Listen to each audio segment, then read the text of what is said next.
ਵਾਹਿਗੁਰੂ ਜੀ।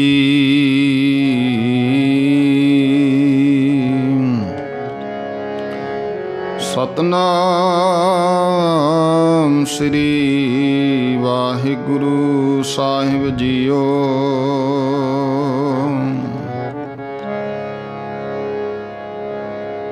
ਰਾਮ ਗਇਓ ਰਾਵਣ ਗਇਓ, ਜਾਕੋ ਬਹੁ ਪਰਵਾਰ। ਕਹੁ ਨਾਨਕ ਥਿਰ ਕਛ ਨਹੀਂ,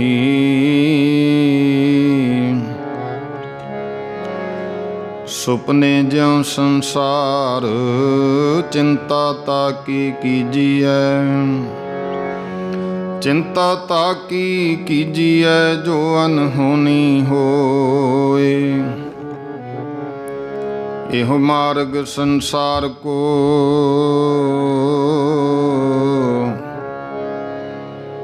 ਨਾਨਕ ਥਿਰ ਨਹੀਂ ਕੋਏ। ਜੋ ਉਪਜਿਓ ਸੋ ਬਿਨਸ ਹੈ, ਜੋ ਉਪਜਿਓ ਸੋ ਬਿਨਸ ਹੈ। ਪਰੋ ਆਜ ਕੈ ਕਾਲ, ਨਾਨਕ ਹਰ ਗੁਣ ਗਾਏ ਨੇ।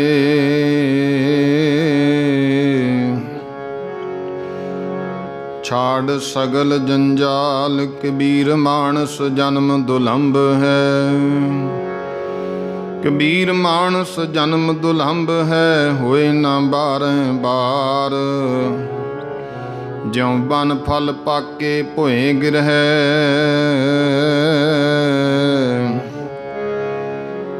ਬਹੁਰ ਨਾ ਲਾਗੈ ਡਾਲ।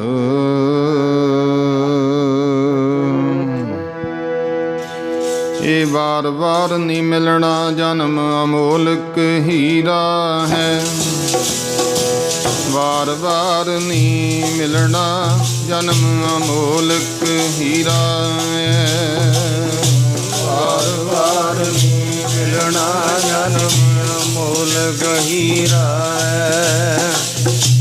ਵਾਰ ਵਾਰ ਨੀ ਮਿਲਣਾ ਜਨਮ, ਅਮੋਲਕ ਹੀਰਾ ਹੈ।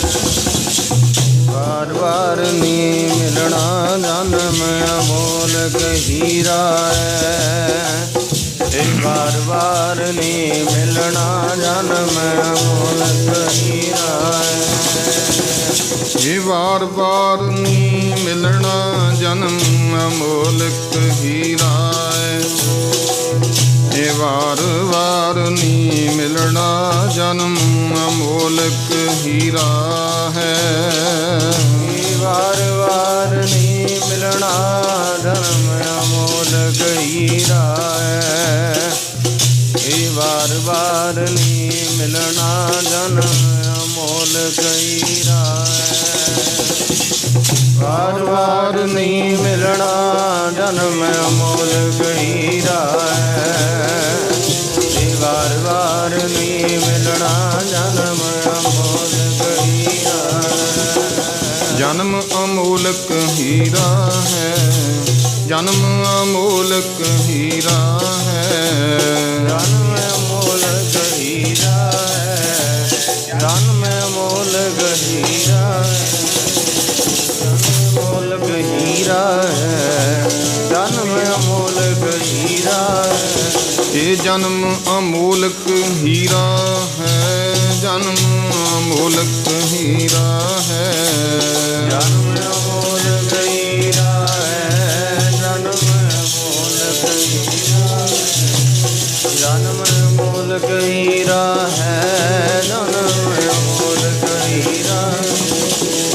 ਇਹ ਵਾਰ ਵਾਰ ਨੀ ਮਿਲਣਾ ਜਨਮ, ਅਮੋਲਕ ਹੀਰਾ ਹੈ। ਵਾਰ ਵਾਰ ਨੀ ਮਿਲਣਾ ਜਨਮ, ਅਮੋਲਕ ਹੀਰਾ ਹੈ। ਵਾਰ ਵਾਰ ਨੀ ਮਿਲਣਾ ਜਨਮ, ਅਮੋਲਕ ਹੀਰਾ ਹੈ। ਇਹ ਵਾਰ ਵਾਰ ਨੀ ਮਿਲਣਾ ਜਨਮ, ਅਮੋਲਕ ਹੀਰਾ ਹੈ। ਵਾਰ ਵਾਰ ਨੀ ਮਿਲਣਾ ਜਨਮ, ਅਮੋਲਕ ਹੀਰਾ ਹੈ। ਇਹ ਵਾਰ ਵਾਰ ਨੀ ਮਿਲਣਾ ਜਨਮ, ਅਮੋਲਕ ਹੀਰਾ ਹੈ। ਗੁਰ ਸੇਵਾ ਤੇ ਭਗਤ ਕਮਾਈ, ਤਬ ਇਹ ਮਾਨਸ ਦੇਹੀ ਪਾਈ। ਇਸ ਦੇਹੀ ਕੋ ਸਿਮਰਹਿ ਦੇਵ, ਸੋ ਦੇਹੀ ਭਜ ਹਰ ਕੀ ਸੇਬ। ਭਜੋ ਗੋਬਿੰਦ ਭੂਲ ਮਤ ਜਾਹੋ, ਭਜੋ ਗੋਬਿੰਦ ਭੂਲ ਮਤ ਜਾਹੋ। ਮਾਨਸ ਜਨਮ ਕਏ ਹੀ ਲਾਹੋ,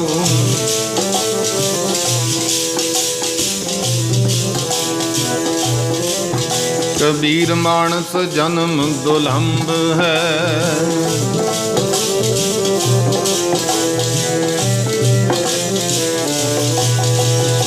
ਮਾਨਸ ਜਨਮ ਕਏ ਹੀ ਲਾਹੋ,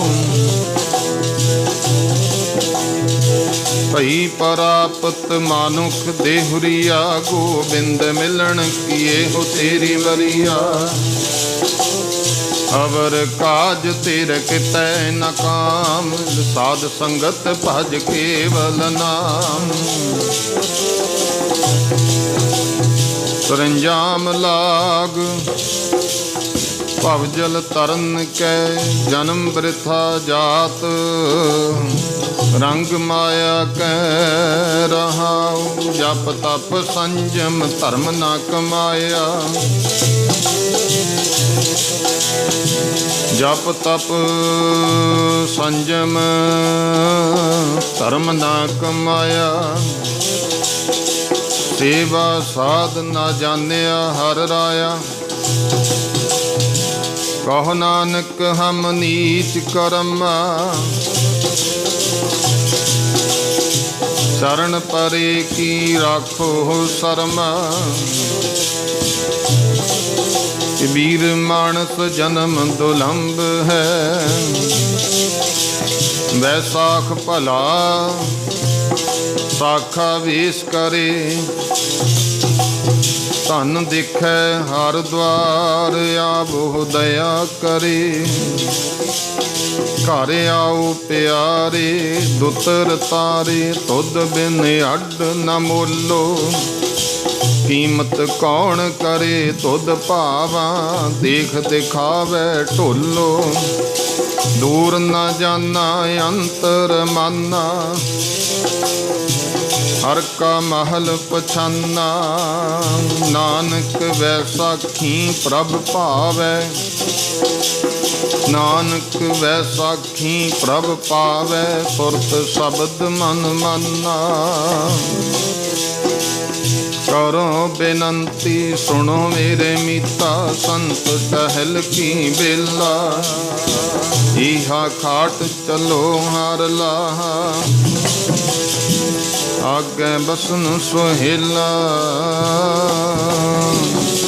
ਵਾਰ ਵਾਰ ਨੀ ਮਿਲਣਾ ਜਨਮ ਮੂਲਕ ਹੀਰਾ ਹੈ। ਵਾਰ ਵਾਰ ਨੀ ਮਿਲਣਾ ਜਨਮ ਮੂਲਕ ਹੀਰਾ ਹੈ। ਵਾਰ ਵਾਰ ਨੀ ਮਿਲਣਾ ਜਨਮ ਮੂਲਕ ਹੀਰਾ ਹੈ। ਵਾਰ ਵਾਰ ਨੀ ਮਿਲਣਾ ਮੂਲਕ ਹੀਰਾ ਹੈ। ਵਾਰ ਵਾਰ ਨੀ ਮਿਲਣਾ ਜਨਮ ਮੂਲਕ ਹੀਰਾ ਹੈ। ਵਾਰ ਵਾਰ ਨੀ ਮਿਲਣਾ ਜਨਮ ਮੂਲਕ ਹੀਰਾ ਹੈ। ਵਾਰ ਵਾਰ ਨੀ ਮਿਲਣਾ ਜਨਮ ਮੂਲਕ ਹੀਰਾ। ਵਾਰ ਵਾਰ ਨੀ ਮਿਲਣਾ ਜਨਮ ਮੂਲਕ ਹੀਰਾ ਹੈ। ਵਾਰ ਵਾਰ ਨੀ ਮਿਲਣਾ ਜਨਮ ਮੂਲਕ ਹੀਰਾ ਹੈ। ਵਾਰ ਵਾਰ ਨੀ ਮਿਲਣਾ ਜਨਮ ਵਾਰ ਵਾਰ ਨੀ ਮਿਲਣਾ ਜਨਮ ਮੂਲਕ ਹੀਰਾ ਹੈ। ਇਹ ਵਾਰ ਵਾਰ ਨੀ ਮਿਲਣਾ ਜਨਮ ਮੂਲਕ ਹੀਰਾ। ਇਹ ਜਨਮ ਅਮੂਲਕ ਹੀਰਾ, ਇਹ ਜਨਮ ਅਮੂਲਕ ਹੀਰਾ। ਮੂਲਕ ਹੀਰਾ, ਇਹ ਜਨਮ ਮੂਲਕ ਹੀਰਾ। ਇਹ ਜਨਮ ਮੂਲਕ ਹੀਰਾ, ਇਹ ਜਨਮ ਮੂਲਕ ਵਾਰ ਵਾਰ ਨਹੀਂ ਮਿਲਣਾ, ਇਹ ਤਾਂ ਵਾਰ ਵਾਰ ਨਹੀਂ ਮਿਲਣਾ। ਵਾਰ ਵਾਰ ਨਹੀਂ ਮਿਲਣਾ, ਇਹਦਾ ਵਾਰ ਵਾਰ ਨਹੀਂ ਮਿਲਣਾ। ਵਾਰ ਵਾਰ ਨਹੀਂ ਮਿਲਣਾ, ਇਹਦਾ ਵਾਰ ਵਾਰ ਨਹੀਂ ਮਿਲਣਾ। ਜਨਮ ਅਮੋਲਕ ਹੀਰਾ, ਇਹ ਜਨਮ ਅਮੋਲਕ ਹੀਰਾ। ਜਨਮ ਅਮੋਲਕ ਹੀਰਾ, ਜਨਮ ਅਮੋਲਕ ਹੀਰਾ, ਜਨਮ ਅਮੋਲਕ ਹੀਰਾ। ਵਾਰ ਵਾਰ ਨਹੀਂ ਮਿਲਣਾ, ਜਨਮ ਅਮੋਲਕ ਹੀਰਾ ਹੈ। ਵਾਰ ਵਾਰ ਨਹੀਂ ਮਿਲਣਾ, ਜਨਮ ਅਮੋਲਕ ਹੀਰਾ ਹੈ। ਵਾਰ ਵਾਰ ਨਹੀਂ ਮਿਲਣਾ, ਜਨਮ ਅਮੋਲਕ ਹੀਰਾ ਹੈ। ਵਾਰ ਵਾਰ ਨਹੀਂ ਮਿਲਣਾ, ਜਨਮ ਅਮੋਲਕ ਹੀਰਾ ਹੈ। ਵਾਰ ਵਾਰ ਨਹੀਂ ਮਿਲਣਾ, ਜਨਮ ਅਮੋਲਕ ਹੀਰਾ ਹੈ। ਵਾਰ ਵਾਰ ਨਹੀਂ ਮਿਲਣਾ, ਜਨਮ ਅਮੋਲਕ ਹੀਰਾ। ਕਬੀਰ ਮਾਨਸ ਜਨਮ ਦੁਲੰਭ ਹੈ, ਹੋਏ ਨਾ ਬਾਰ ਬਾਰ ਜੋ ਬਨ ਫਲ ਪਾਕੇ ਭੋਏ ਗਿਰੈ, ਬਹੁਰ ਨ ਲਾਗੈ ਡਾਰ। ਪਰਮ ਸਤਿਕਾਰਯੋਗ ਚਵਰ ਤਖਤ ਛਤਰ ਦੇ ਮਾਲਕ, ਜੁਗੋ ਜੁਗ ਅਟਲ, ਦਸਾਂ ਪਾਤਸ਼ਾਹੀਆਂ ਦੀ ਆਤਮਿਕ ਜੋਤ, ਧੰਨ ਧੰਨ ਸ੍ਰੀ ਗੁਰੂ ਗ੍ਰੰਥ ਸਾਹਿਬ ਜੀ ਮਹਾਰਾਜ। ਗੁਰੂ ਸਾਹਿਬ ਜੀ ਦੀ ਪਾਵਨ ਅਤੇ ਪਵਿੱਤਰ ਹਜ਼ੂਰੀ ਵਿੱਚ ਸਤਿਕਾਰਯੋਗ ਮਾਤਾ ਗੁਰਦਿਆਲ ਕੌਰ, ਜੋ ਕਿ ਕੁਝ ਦਿਨ ਪਹਿਲਾਂ ਕਾਲ ਚਲਾਣਾ ਕਰ ਗਏ ਸਨ, ਉਹਨਾਂ ਦੀ ਅੰਤਮ ਅਰਦਾਸ ਦੇ ਵਿੱਚ ਸ਼ਾਮਲ ਹੋਣ ਦੇ ਵਾਸਤੇ ਆਪ ਜੀ ਗੁਰਮੁਖ ਪਿਆਰੇ ਮਾਈ ਭਾਈ ਦੂਰੋਂ ਨੇੜਿਓਂ ਚੱਲ ਕਰਕੇ ਪਹੁੰਚੇ ਹੋ ਔਰ ਮਾਤਾ ਜੀ ਨੂੰ ਸ਼ਰਧਾ ਦੇ ਫੁੱਲ ਭੇਟ ਕਰਨ ਵਾਸਤੇ, ਪਰਿਵਾਰ ਨਾਲ ਦੁੱਖ ਸਾਂਝਾ ਕਰਨ ਵਾਸਤੇ ਪਹੁੰਚੇ ਹੋ। ਸਨੇਮਰ ਬੇਨਤੀ ਸਾਰੀਆਂ ਸੰਗਤਾਂ ਨੂੰ ਹੈ, ਜਲ ਪਾਣੀ ਚਾਹ ਪਾਣੀ ਦਾ ਜੋ ਪ੍ਰਬੰਧ ਪ੍ਰਸ਼ਾਦੇ ਦਾ ਸਮੂਹ ਪਰਿਵਾਰ ਨੇ ਕੀਤਾ ਹੋਇਆ ਹੈ, ਆਪ ਜੀ ਪਹਿਲਾਂ ਭਾਈ ਜੋ ਜ਼ਰੂਰਤ ਹੈ ਚਾਹ ਪ੍ਰਸ਼ਾਦਾ ਹੋਰ ਪਦਾਰਥ ਜੋ ਵੀ ਪਰਿਵਾਰ ਨੇ ਤਿਆਰ ਕੀਤੇ ਨੇ ਸੰਗਤ ਲਈ ਛਕ ਕੇ ਫਿਰ ਮਹਾਰਾਜ ਦੀ ਹਜ਼ੂਰੀ ਵਿੱਚ ਬੈਠਣ ਦੀ ਕਿਰਪਾ ਕਰਨੀ ਹੈ। ਤੇ ਜਿੰਨਾ ਸਮਾਂ ਮਹਾਰਾਜ ਦੀ ਹਜ਼ੂਰੀ 'ਚ ਬੈਠਣਾ ਹੈ, ਇਹ ਸਨਿਮਰ ਬੇਨਤੀ ਕਿ ਆਪਸ ਵਿੱਚ ਗੱਲਾਂ ਨਹੀਂ ਕਰਨੀਆਂ ਕਿਸੇ ਨੇ ਵੀ, ਕੋਈ ਚਾਹੇ ਉਹ ਕਿੰਨੀ ਹੋਈ ਜ਼ਰੂਰੀ ਹੈ, ਕਿਉਂਕਿ ਗੁਰੂ ਦੇ ਦਰਬਾਰ ਵਿੱਚ ਜਦੋਂ ਕਥਾ ਕੀਰਤਨ ਹੋ ਰਿਹਾ, ਇਦੋਂ ਜ਼ਰੂਰੀ ਹੋਰ ਕੋਈ ਗੱਲ ਹੋ ਨਹੀਂ ਸਕਦੀ। ਇੱਥੇ ਅੰਦਰ ਦਰਬਾਰ ਵਿੱਚ ਉਹ ਬੈਠੇ ਜਿਹਦੇ ਅੰਦਰ ਇਹ ਭਾਵਨਾ ਕਿ ਮੈਂ ਸੁਣਨਾ ਹੈ ਕੁਛ, ਵਰਨਾ ਕੋਈ ਵੀ ਗੱਲ ਜੇ ਨਹੀਂ ਕੋਈ ਰਹਿ ਸਕਦਾ, ਉਹਨੂੰ ਬੇਨਤੀ ਹੈ ਵੀ ਉਹਨਾਂ ਸਮਾਂ ਬਾਹਰ ਰਹਿਣ। ਜੇ ਮਨ ਦੇ ਵਿੱਚ ਭਾਵਨਾ ਸੁਣਨ ਦੀ ਹੈ ਤਾਂ ਦਰਬਾਰ ਵਿੱਚ ਹਾਜ਼ਰੀ ਭਰਨੀ ਹੈ। ਆਏ ਆਪਾਂ ਗੁਰਮੁਖੋ ਇਸ ਵਾਸਤੇ ਹੀ ਹੈ, ਤਾਂ ਜਿਸ ਮਕਸਦ ਲਈ ਆਏ ਹਾਂ ਉਹਦਾ ਲਾਭ ਉਠਾਈਏ। ਇਹ ਸਮਾਂ ਜਿਹੜਾ ਹੈ, ਘੜੀਆਂ ਜੋ ਆਪਾਂ ਮਾਤਾ ਜੀ ਦੇ ਯਾਦ ਵਿੱਚ ਬੈਠ ਕੇ ਆਪਣਾ ਜੀਵਨ ਵੀ ਸਫਲ ਕਰੀਏ। ਜਿੰਨੇ ਗੁਰਮੁਖ ਪਿਆਰੇ ਮਾਈ ਭਾਈ ਪਹੁੰਚੇ ਹੋ, ਆਦਬ ਸਤਿਕਾਰ ਦੇ ਨਾਲ ਫਤਿਹ ਦੀ ਸਾਂਝ ਪਾਓ। ਆਖੋ ਜੀ ਵਾਹਿਗੁਰੂ ਜੀ ਕਾ ਖਾਲਸਾ, ਵਾਹਿਗੁਰੂ ਜੀ ਕੀ ਫਤਿਹ। ਭਗਤ ਕਬੀਰ ਸਾਹਿਬ ਜੀ ਦਾ ਬਚਨ ਹੈ, ਕਬੀਰ ਮਾਨਸ ਜਨਮ ਦੁਲੰਭ ਹੈ। ਇਹ ਜੋ ਮਨੁੱਖਾ ਜਨਮ ਹੈ, ਇਹ ਬਹੁਤ ਦੁਰਲਭ ਹੈ। ਅਤੇ ਗੁਰਮੁਖ ਪਿਆਰਿਓ, ਆਪਾਂ ਨੂੰ ਇਹਦਾ ਲਾਭ ਉਠਾਉਣਾ ਚਾਹੀਦਾ ਹੈ। ਅਤੇ ਉਹ ਲਾਭ ਕੀ ਹੈ, ਗੁਰੂ ਸਾਹਿਬ ਜੀ ਨੇ ਸਾਨੂੰ ਬਾਣੀ ਵਿੱਚ ਦੱਸਿਆ। ਗੁਰ ਸੇਵਾ ਅਤੇ ਭਗਤ ਕਮਾਈ, ਤਬ ਇਹ ਮਾਨਸ ਦੇਹੀ ਪਾਈ। ਇਸ ਦੇਹੀ ਕੋ ਸਿਮਰਹਿ ਦੇਵ, ਸੋ ਦੇਹੀ ਭਜ ਹਰ ਕੀ ਸੇਵ। ਭਜੋ ਗੋਬਿੰਦ ਭੂਲ ਮਤ ਜਾਹੋ, ਮਾਨਸ ਜਨਮ ਕਾ ਇਹੀ ਲਾਹੋ। ਇਹ ਮਨੁੱਖਾ ਜਨਮ ਦਾ ਗੁਰਮੁਖੋ ਲਾਹ ਹੈ, ਜੋ ਉਪਦੇਸ਼ ਸਾਨੂੰ ਸਤਿਗੁਰੂ ਸੱਚੇ ਪਾਤਸ਼ਾਹ ਜੀ ਨੇ ਕੀਤਾ ਹੈ। ਆਪਾਂ ਇਸ ਉਪਦੇਸ਼ ਨੂੰ ਜੀਵਨ ਵਿੱਚ ਕਮਾਈਏ।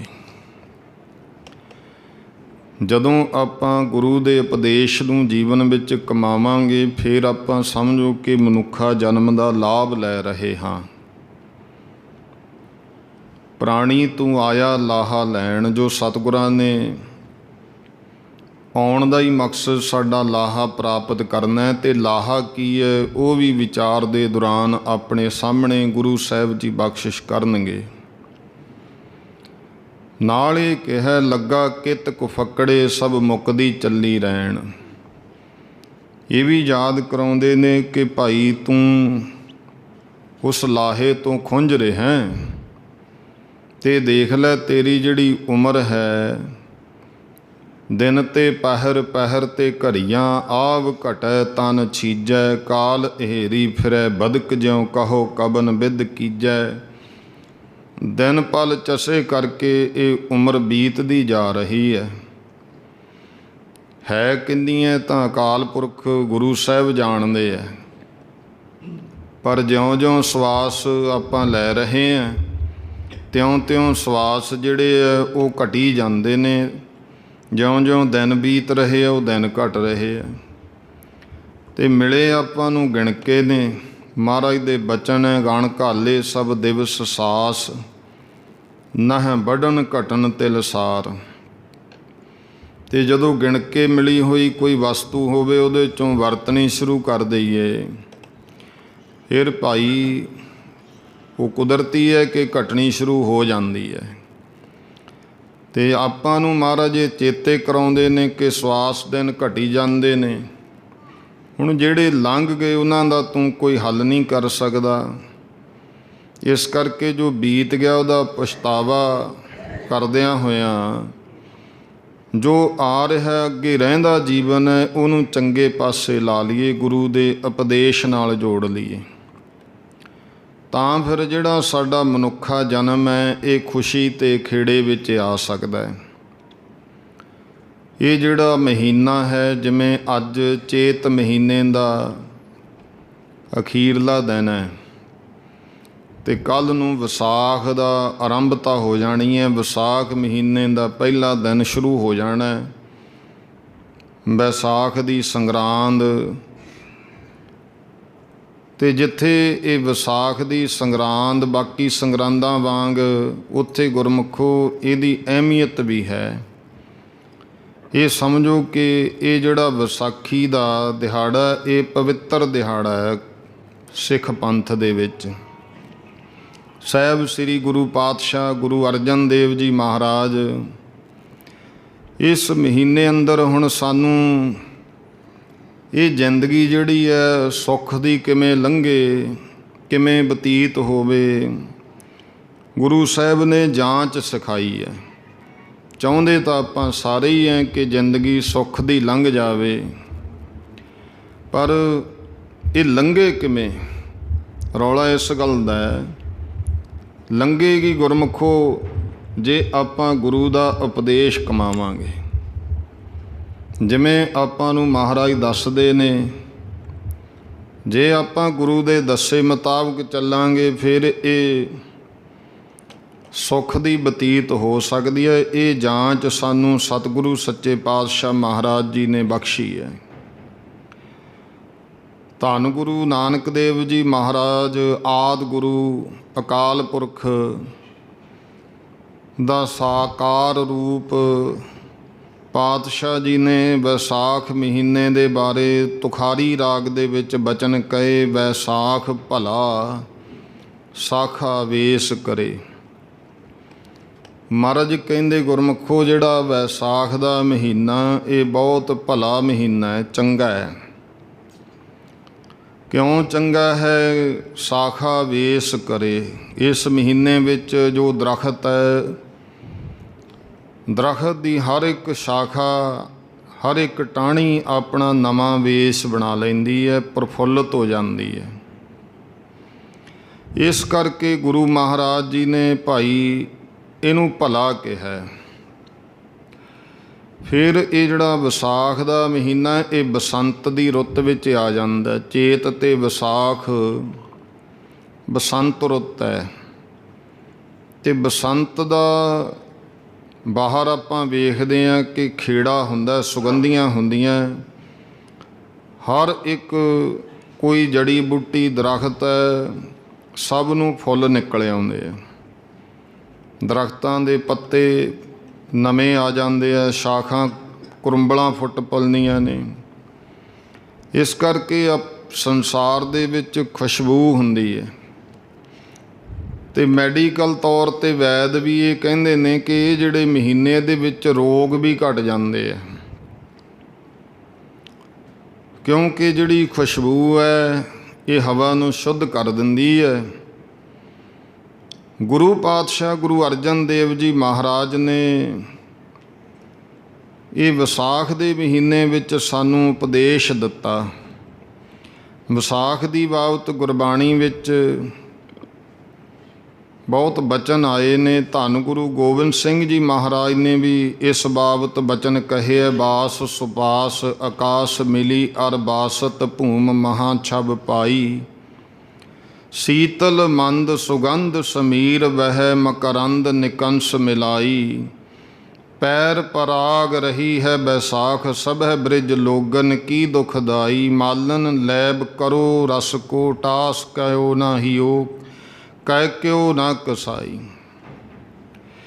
ਇਸ ਤਰ੍ਹਾਂ ਗੁਰੂ ਪਾਤਸ਼ਾਹ ਮਹਾਰਾਜ ਕਹਿੰਦੇ ਭਾਈ, ਗੁਰੂ ਨਾਨਕ ਦੇਵ ਮਹਾਰਾਜ ਦੇ ਬਚਨ ਹੈ, ਨਾਨਕ ਵੈਸਾਖੀ ਪ੍ਰਭ ਭਾਵੈ ਸੁਰਤ ਸ਼ਬਦ ਮਨ ਮਨ। ਇਹ ਜਿਹੜੀ ਵਿਸਾਖ ਹੈ, ਇਹ ਵਿਸਾਖ ਹੈ ਸਾਡਾ ਮਨੁੱਖਾ ਜਨਮ। ਹੁਣ ਇਹਨੂੰ ਆਪਣੇ ਜੀਵਨ 'ਤੇ ਢਾਲ ਲਈਏ ਕਿ ਜਿਹੜਾ ਸਾਡਾ ਮਨੁੱਖਾ ਜਨਮ ਹੈ, ਇਹ ਜਾਣੋ ਵਿਸਾਖ ਮਹੀਨਾ ਹੈ। ਹੁਣ ਇਹਦੇ ਵਿੱਚ ਜਿਵੇਂ ਬਾਹਰ ਖੇੜਾ ਆ ਜਾਂਦਾ ਹੈ, ਖੁਸ਼ੀ ਆ ਜਾਂਦੀ ਹੈ, ਪ੍ਰਫੁੱਲਤਾ ਆ ਜਾਂਦੀ ਹੈ, ਆਪਣੇ ਜੀਵਨ ਵਿੱਚ ਵੀ ਖੇੜਾ, ਖੁਸ਼ੀ, ਪ੍ਰਫੁੱਲਤਾ ਆਵੇ, ਜੋ ਕਿ ਅਕਸਰ ਆਪਾਂ ਸਾਰੇ ਚਾਹੁੰਦੇ ਹਾਂ ਕਿ ਸਾਡੇ ਜੀਵਨ ਵਿੱਚ ਖੁਸ਼ੀਆਂ ਰਹਿਣ, ਖੇੜੇ ਰਹਿਣ, ਪ੍ਰਫੁੱਲਤਾ ਰਹੇ, ਕੋਈ ਸਾਨੂੰ ਦੁੱਖ ਨਾ ਹੋਵੇ, ਗਮ ਨਾ ਹੋਵੇ, ਚਿੰਤਾ ਨਾ ਹੋਵੇ, ਸੋਗ ਨਾ ਹੋਵੇ। ਤਾਂ ਮਹਾਰਾਜ ਜੀ ਨੇ ਫਿਰ ਬਚਨ ਕਹੇ ਕਿ ਇਹ ਤਾਂ ਹੋ ਸਕਦੀ ਹੈ ਜੇ ਜਿਗਿਆਸਾ ਭਾਵ ਧਾਰੀਏ ਅਤੇ ਜੋ ਮਨ ਹੈ ਇਹ ਸ਼ਬਦ ਦੇ ਨਾਲ ਮੇਲ ਹੋ ਜਾਵੇ, ਮੰਨ ਜਾਵੇ। ਪਰਮਾਤਮਾ ਨੂੰ ਅਸੀਂ ਪ੍ਰਾਪਤ ਕਰ ਲਈਏ, ਪਰ ਪਰਮੇਸ਼ਰ ਨੂੰ ਪ੍ਰਾਪਤ ਕਰਨ ਤੋਂ ਪਹਿਲਾਂ ਸਾਨੂੰ ਸਤਿਗੁਰੂ ਪਾਉਣਾ ਜ਼ਰੂਰੀ ਹੈ, ਕਿਉਂਕਿ ਗੁਰੂ ਸਾਕਾਰ ਰੂਪ ਹੈ ਪਰਮੇਸ਼ਰ ਦਾ। ਇੱਕ ਗੁਰਸਿੱਖ ਦੀ ਕੋਈ ਲਿਖਤ ਹੈ, ਉਹ ਲਿਖਦੇ ਨੇ ਕਿ ਚੜ੍ਹੇ ਵਿਸਾਖ ਬਰਮ ਨਹਿ ਜਾਂਦਾ। ਦਹਿ ਦਿਸ ਵੇਖਾਂ ਪੰਥ ਗੁਰਾਂ ਦਾ। ਕੂੰਜਾਂ ਵਾਂਗ ਫਿਰਾਂ ਕੁਰਲਾਂਦਾ। ਮੇਲੀ ਮਹਿਰਮ ਕਾਰ ਦਿਲਾਂ ਦਾ। ਪਲ ਪਲ ਬੀਤੇ ਸਹਿ ਵਰਿਆਂ ਦਾ। ਬਿਨ ਗੋਬਿੰਦ ਸਿੰਘ ਮੈਂ ਮਰ ਜਾਂਦਾ ਘੜੀ ਨਾ ਜੀਵਨ ਦਾ। ਗੁਰ ਤੇ ਵੀਰ ਸਿੰਘ ਬਲਿਹਾਰੀ। ਗੁਰ ਗੋਬਿੰਦ ਹਰ ਅਵਤਾਰੀ। ਸਤਿਗੁਰ ਮਾਨ ਮੁਕੰਦ ਮੁਰਾਰੀ। ਸਾਨੂੰ ਦਰਸ਼ਨ ਦੇ ਇੱਕ ਵਾਰੀ। ਜੁਗ ਜੁਗ ਜੀਵਨ ਕੇਸਾ ਧਾਰੀ। ਮੇਰੇ ਬਖਸ਼ੀ ਔਗਣ ਭਾਰੀ। ਤਾਣ ਰਖੀਵੰਦਾ। ਇਸ ਤਰ੍ਹਾਂ ਦੇ ਬਚਨ ਕਹੇ ਨੇ, ਅਰਦਾਸ ਕਰਦੇ ਹੈ। ਸਤਿਗੁਰੂ ਸੱਚੇ ਪਾਤਸ਼ਾਹ ਮਹਾਰਾਜ ਜੀ ਨੇ ਗੁਰਮੁਖੋ ਇਹ ਵਿਸਾਖ ਦੇ ਮਹੀਨੇ ਹੀ, ਵਿਸਾਖੀ ਵਾਲੇ ਦਿਨ, ਸੰਗਰਾਂਦ ਵਾਲੇ ਦਿਨ ਧੰਨ ਗੁਰੂ ਗੋਬਿੰਦ ਸਿੰਘ ਪਾਤਸ਼ਾਹ ਮਹਾਰਾਜ ਨੇ ਵਿਚਾਰ ਕੀਤੀ। ਵਿਸਾਖੀ ਦਾ ਜਿਹੜਾ ਜੋੜ ਮੇਲਾ ਹੈ ਮਨਾਇਆ ਤਾਂ ਸਿੱਖ ਪੰਥ ਵਿੱਚ ਪਹਿਲਾਂ ਤੋਂ ਜਾਂਦਾ ਸੀ। ਭਾਈ ਪਰਮਹੰਸ ਪਾਰੋ ਜੀ ਹੋਏ ਨੇ ਡੱਲਾ ਨਿਵਾਸੀ। ਉਹਨਾਂ ਗੁਰੂ ਅਮਰਦਾਸ ਜੀ ਮਹਾਰਾਜ ਨੂੰ ਬੇਨਤੀ ਕੀਤੀ ਸੀ, ਮਹਾਰਾਜ ਕਿ ਕੋਈ ਜੋੜ ਮੇਲਾ ਮਨਾਉਣਾ ਚਾਹੀਦਾ, ਜਿੱਥੋਂ ਸਾਰੇ ਗੁਰਸਿੱਖ ਇਕੱਠੇ ਹੋਣ, ਇੱਕ ਦੂਜੇ ਦਾ ਪ੍ਰੇਮ ਮੁਹੱਬਤ ਪਵੇਗਾ, ਜਾਣ ਪਛਾਣ ਵਧੇਗੀ, ਰਿਸ਼ਤੇ ਸੰਬੰਧ ਪੈਦਾ ਹੋਣਗੇ। ਤਾਂ ਫਿਰ ਸ੍ਰੀ ਗੋਇੰਦਵਾਲ ਸਾਹਿਬ ਵਿਸਾਖੀ ਦਾ ਜੋੜ ਮੇਲਾ ਮਨਾਉਣਾ ਸ਼ੁਰੂ ਕੀਤਾ। ਇਹ ਸਮਾਂ ਬੀਤਦਾ ਗਿਆ। ਉਹ ਸਮਾਂ ਆਇਆ ਧੰਨ ਗੁਰੂ ਗੋਬਿੰਦ ਸਿੰਘ ਜੀ ਮਹਾਰਾਜ ਦਾ, ਜਦੋਂ ਸੰਗਤਾਂ ਸਤਿਗੁਰੂ ਦੇ ਚਰਨਾਂ ਵਿੱਚ ਪਹੁੰਚਦੀਆਂ ਤੇ ਕਾਬਲ ਤੋਂ ਸੰਗਤ ਪਹੁੰਚੀ, ਉਹਨਾਂ ਦੇ ਚਿਹਰੇ ਉਦਾਸ ਸਨ। ਮਹਾਰਾਜ ਨੇ ਉਦਾਸੀ ਦਾ ਕਾਰਨ ਪੁੱਛਿਆ। ਕਹਿਣ ਲੱਗੇ, ਮਹਾਰਾਜ ਅਸੀਂ ਬਹੁਤ ਸੁੰਦਰ ਭੇਟਾਵਾਂ ਲੈ ਕੇ ਚੱਲੇ ਸਾਂ, ਤੁਹਾਡੇ ਚਰਨਾਂ ਵਿੱਚ ਆਏ। ਮਨ ਵਿੱਚ ਇਹ ਭਾਵਨਾ ਹੋਈ ਕਿ ਗੁਰੂ ਪਾਤਸ਼ਾਹ ਮਹਾਰਾਜ ਜੀ ਕੋਲੇ ਸੋਹਣੀਆਂ ਸੁੰਦਰ ਭੇਟਾਵਾਂ ਰੱਖਾਂਗੇ, ਮਹਾਰਾਜ ਦੇ ਦਰਸ਼ਨ ਕਰਾਂਗੇ। ਆਪਾਂ ਮਹਾਰਾਜ ਦੇ ਚਰਨਾਂ 'ਚ ਆਉਂਦੇ ਹਾਂ, ਭਾਵਨਾ ਆਪਣੀ ਹੁੰਦੀ ਹੈ ਸਭ ਦੀ, ਮਹਾਰਾਜ ਦੇ ਦਰਸ਼ਨ ਕਰੀਏ, ਗੁਰੂ ਸਾਹਿਬ ਦੇ ਚਰਨਾਂ ਵਿੱਚ ਭੇਟਾ ਰੱਖੀਏ। ਗੁਰੂ ਮਹਾਰਾਜ ਜੀ ਅੱਗੇ ਅਰਦਾਸ ਬੇਨਤੀ ਕਰਦੇ, ਕਹਿੰਦੇ ਮਹਾਰਾਜ, ਪਰ ਜਦੋਂ ਅਸੀਂ ਭੇਟਾਵਾਂ ਲੈ ਕੇ ਆ ਰਹੇ ਸਾਂ ਤੇ ਉਹ ਮਹਾਰਾਜ ਤੁਰਕਾਂ ਨੇ ਭੇਟਾ ਸਾਡੀਆਂ ਪਦਾਰਥ ਜੋ ਸੀ ਕੀਮਤੀ ਵਸਤੂਆਂ ਉਹ ਖੋਹ ਲਈਆਂ। ਤਾਂ ਸਾਡੇ ਮਨ ਵਿੱਚ ਉਦਾਸੀ ਹੈ ਕਿ ਮਹਾਰਾਜ ਨੂੰ ਭੇਟ ਕਰਨੀਆਂ ਸੀ ਪਰ ਰਸਤੇ ਵਿੱਚ ਹੀ ਖੋਈਆਂ ਗਈਆਂ। ਮਹਾਰਾਜ ਕਹਿੰਦੇ, ਭਾਈ ਫਿਰ ਤੁਸੀਂ ਉਹਨਾਂ ਨਾਲ ਜੰਗ ਕਰਦੇ, ਉਹਨਾਂ ਨਾਲ ਲੜਦੇ, ਵਸਤੂਆਂ ਕਿਉਂ ਦਿੱਤੀਆਂ? ਜਿਹੋ ਜਿਹੇ ਹੱਥ ਪੈਰ ਤੁਹਾਡੇ ਹੈ ਉਹੇ ਜਿਹੇ ਉਹਨਾਂ ਦੇ ਹੈ। ਕਹਿੰਦੇ ਮਹਾਰਾਜ ਅਸੀਂ ਕਿਵੇਂ, ਉਹ ਤਾਂ ਸ਼ਸਤਰ ਧਾਰੀ ਨੇ, ਅਸੀਂ ਮਹਾਰਾਜ ਨੇ ਹੱਥੇ ਕਿਵੇਂ ਉਹਨਾਂ ਦਾ ਮੁਕਾਬਲਾ ਕਰ ਲੈਂਦੇ। ਤਾਂ ਫਿਰ ਗੁਰੂ ਗੋਬਿੰਦ ਸਿੰਘ ਜੀ ਪਾਤਸ਼ਾਹ ਮਹਾਰਾਜ ਨੇ, ਇਤਿਹਾਸ ਕਹਿੰਦਾ ਐਸਾ ਵਿਚਾਰ ਕੇ ਮਹਾਰਾਜ ਜੀ ਕਹਿੰਦੇ ਹੁਣ ਸਮਾਂ ਆ ਗਿਆ ਹੈ ਪੰਥ ਪ੍ਰਗਟ ਕਰਨ ਦਾ। ਗੋਬਿੰਦ ਸਿੰਘ ਆਖਿਆ ਪੰਥ ਚਲਾਵਾਂ, ਮਾਰਗ ਧਰਮ ਕਰਮ ਦੇ ਲਾਵਾਂ, ਚਿੜੀਆਂ ਕੋਲੋਂ ਬਾਜ ਤੁੜਾਵਾਂ, ਤੁਰਕਾਂ ਪਲ ਵਿੱਚ ਪਕੜ ਖਪਾਵਾਂ। ਮਨ ਵਿੱਚ ਹੋਇਆ ਹੁਣ ਉਹ ਸਮਾਂ ਆ ਗਿਆ ਜਦੋਂ ਵੀਰ ਰਸ ਜਿਹੜਾ ਖਾਲਸੇ ਦੇ ਵਿੱਚ ਭਰਨਾ।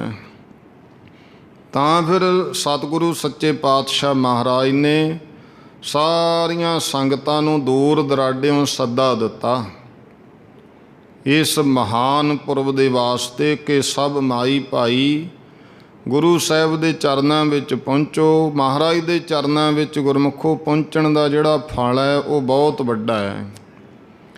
ਭਾਈ ਸਾਹਿਬ ਭਾਈ ਗੁਰਦਾਸ ਜੀ ਨੇ ਬਚਨ ਕਹੇ ਆ, ਚਰਨ ਸਰਨ ਗੁਰ ਏਕ ਪਿੰਡਾ ਜਾਏ ਚੱਲ, ਸਤਿਗੁਰ ਕੋਟ ਪਿੰਡਾ ਆਗੇ ਹੋਏ ਲੇਤ ਹੈ।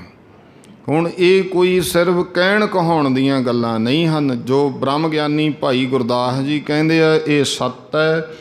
ਇਸ ਕਰਕੇ ਸਾਡੇ ਮਨ ਦੀ ਭਾਵਨਾ ਹੋਣੀ ਚਾਹੀਦੀ ਹੈ, ਇਹ ਗੱਲ 'ਤੇ ਪ੍ਰਪੱਕ ਕਰ ਲਈਏ। ਸਤਿਗੁਰ ਕੋਟ ਪਿੰਡਾ ਆਗੇ ਹੋਏ ਲੇਤ ਹੈ, ਸਿੱਖ ਦਾ ਪ੍ਰੇਮ ਵੇਖ ਕੇ। ਸਤਿਗੁਰ ਕੋਟ ਪਿੰਡਾ ਆਗੇ ਹੋਏ ਲੇਤ ਹੈ, ਸਿੱਖ ਦਾ ਪ੍ਰੇਮ ਵੇਖ ਕੇ। ਕੋਟ ਪਿੰਡਾ ਆਗੇ ਹੋਏ ਲੇਤ ਹੈ, ਸਿੱਖ ਦਾ ਪ੍ਰੇਮ ਵੇਖ ਕੇ। ਸਤਿਗੁਰ ਕੋਟ ਪਿੰਡਾ ਆਗੇ ਹੋਏ ਲੇਤ ਹੈ, ਸਿੱਖ ਦਾ ਪ੍ਰੇਮ ਵੇਖ ਕੇ। ਸਤਿਗੁਰ ਕੋਟ ਪਿੰਡਾ ਆਗੇ ਹੋਏ ਲੇਤ ਹੈ, ਸਿੱਖ ਦਾ ਪ੍ਰੇਮ ਵੇਖ ਕੇ। ਸਤਿਗੁਰ ਕੋਟ ਪਿੰਡਾ ਆਗੇ ਹੋਏ ਲੇਤ ਹੈ, ਸਿੱਖ ਦਾ ਪ੍ਰੇਮ ਵੇਖ ਕੇ।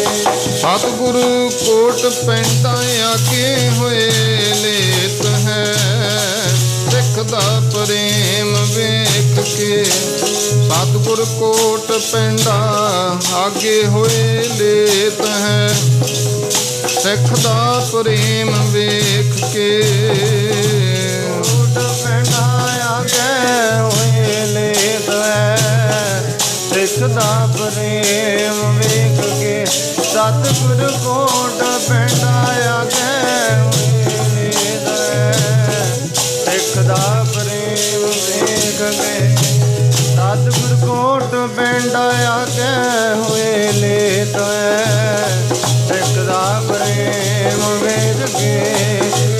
ਸਤਿਗੁਰ ਕੋਟ ਪਿੰਡ ਆਗੇ ਹੋਏ ਲੇਤ ਵੇ ਸਿੱਖ ਦਾ ਪਿਆਰੇ ਜੀ ਸਿੱਖ ਦਾ ਪ੍ਰੇਮ ਵੇਖ ਕੇ ਮੇਰੇ ਪਿਆਰੇ ਜੀ ਸਿੱਖ ਦਾ ਪ੍ਰੇਮ ਵੇਖ ਕੇ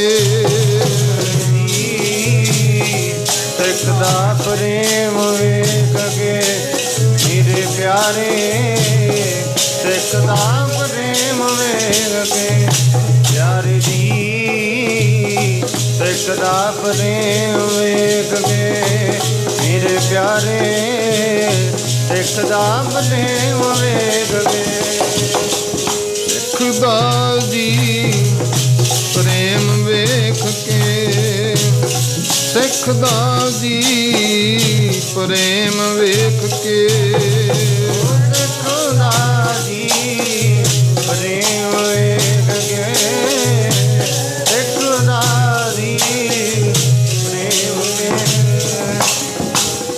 ਸਿੱਖ ਦਾ ਜੀ ਪ੍ਰੇਮ ਵੇਖ ਕੇ ਸਿੱਖ ਦਾ ਜੀ ਪ੍ਰੇਮ ਵੇਖ ਸਤਿਗੁਰ ਕੋਟ ਪੈਂਡਾ ਆਗੇ ਹੋਏ ਲੇਤ ਹੈ ਸਿੱਖ ਦਾ ਪ੍ਰੇਮ ਵੇਖ ਕੇ ਸਤਿਗੁਰ ਕੋਟ ਪੈਂਡਾ ਆਗੇ ਹੋਏ ਲੇਤ ਹੈ ਸਿੱਖ ਦਾ ਪ੍ਰੇਮ ਵੇਖ ਕੇ ਕੋਟ ਪਿੰਡ ਆਗੇ ਹੋਏ ਲੇਤ ਹੈ ਸਿੱਖ ਦਾ ਪ੍ਰੇਮ ਵੇਖ ਕੇ ਸਤਿਗੁਰ ਕੋਟ ਪਿੰਡ ਆਗੇ ਹੋਏ ਲੇਤ ਹੈ ਸਿੱਖ ਦਾ ਪ੍ਰੇਮ ਵੇਖ ਕੇ ਸਤਿਗੁਰ ਕੋਟ ਪਿੰਡ ਆਗੇ ਹੋਏ ਲੇਤ ਹੈ ਸਿੱਖ ਦਾ ਪ੍ਰੇਮ ਵੇਖ ਕੇ ਸਤਿਗੁਰ ਕੋਟ ਪਿੰਡ ਆਗੇ ਹੋਏ ਲੇਤ ਹੈ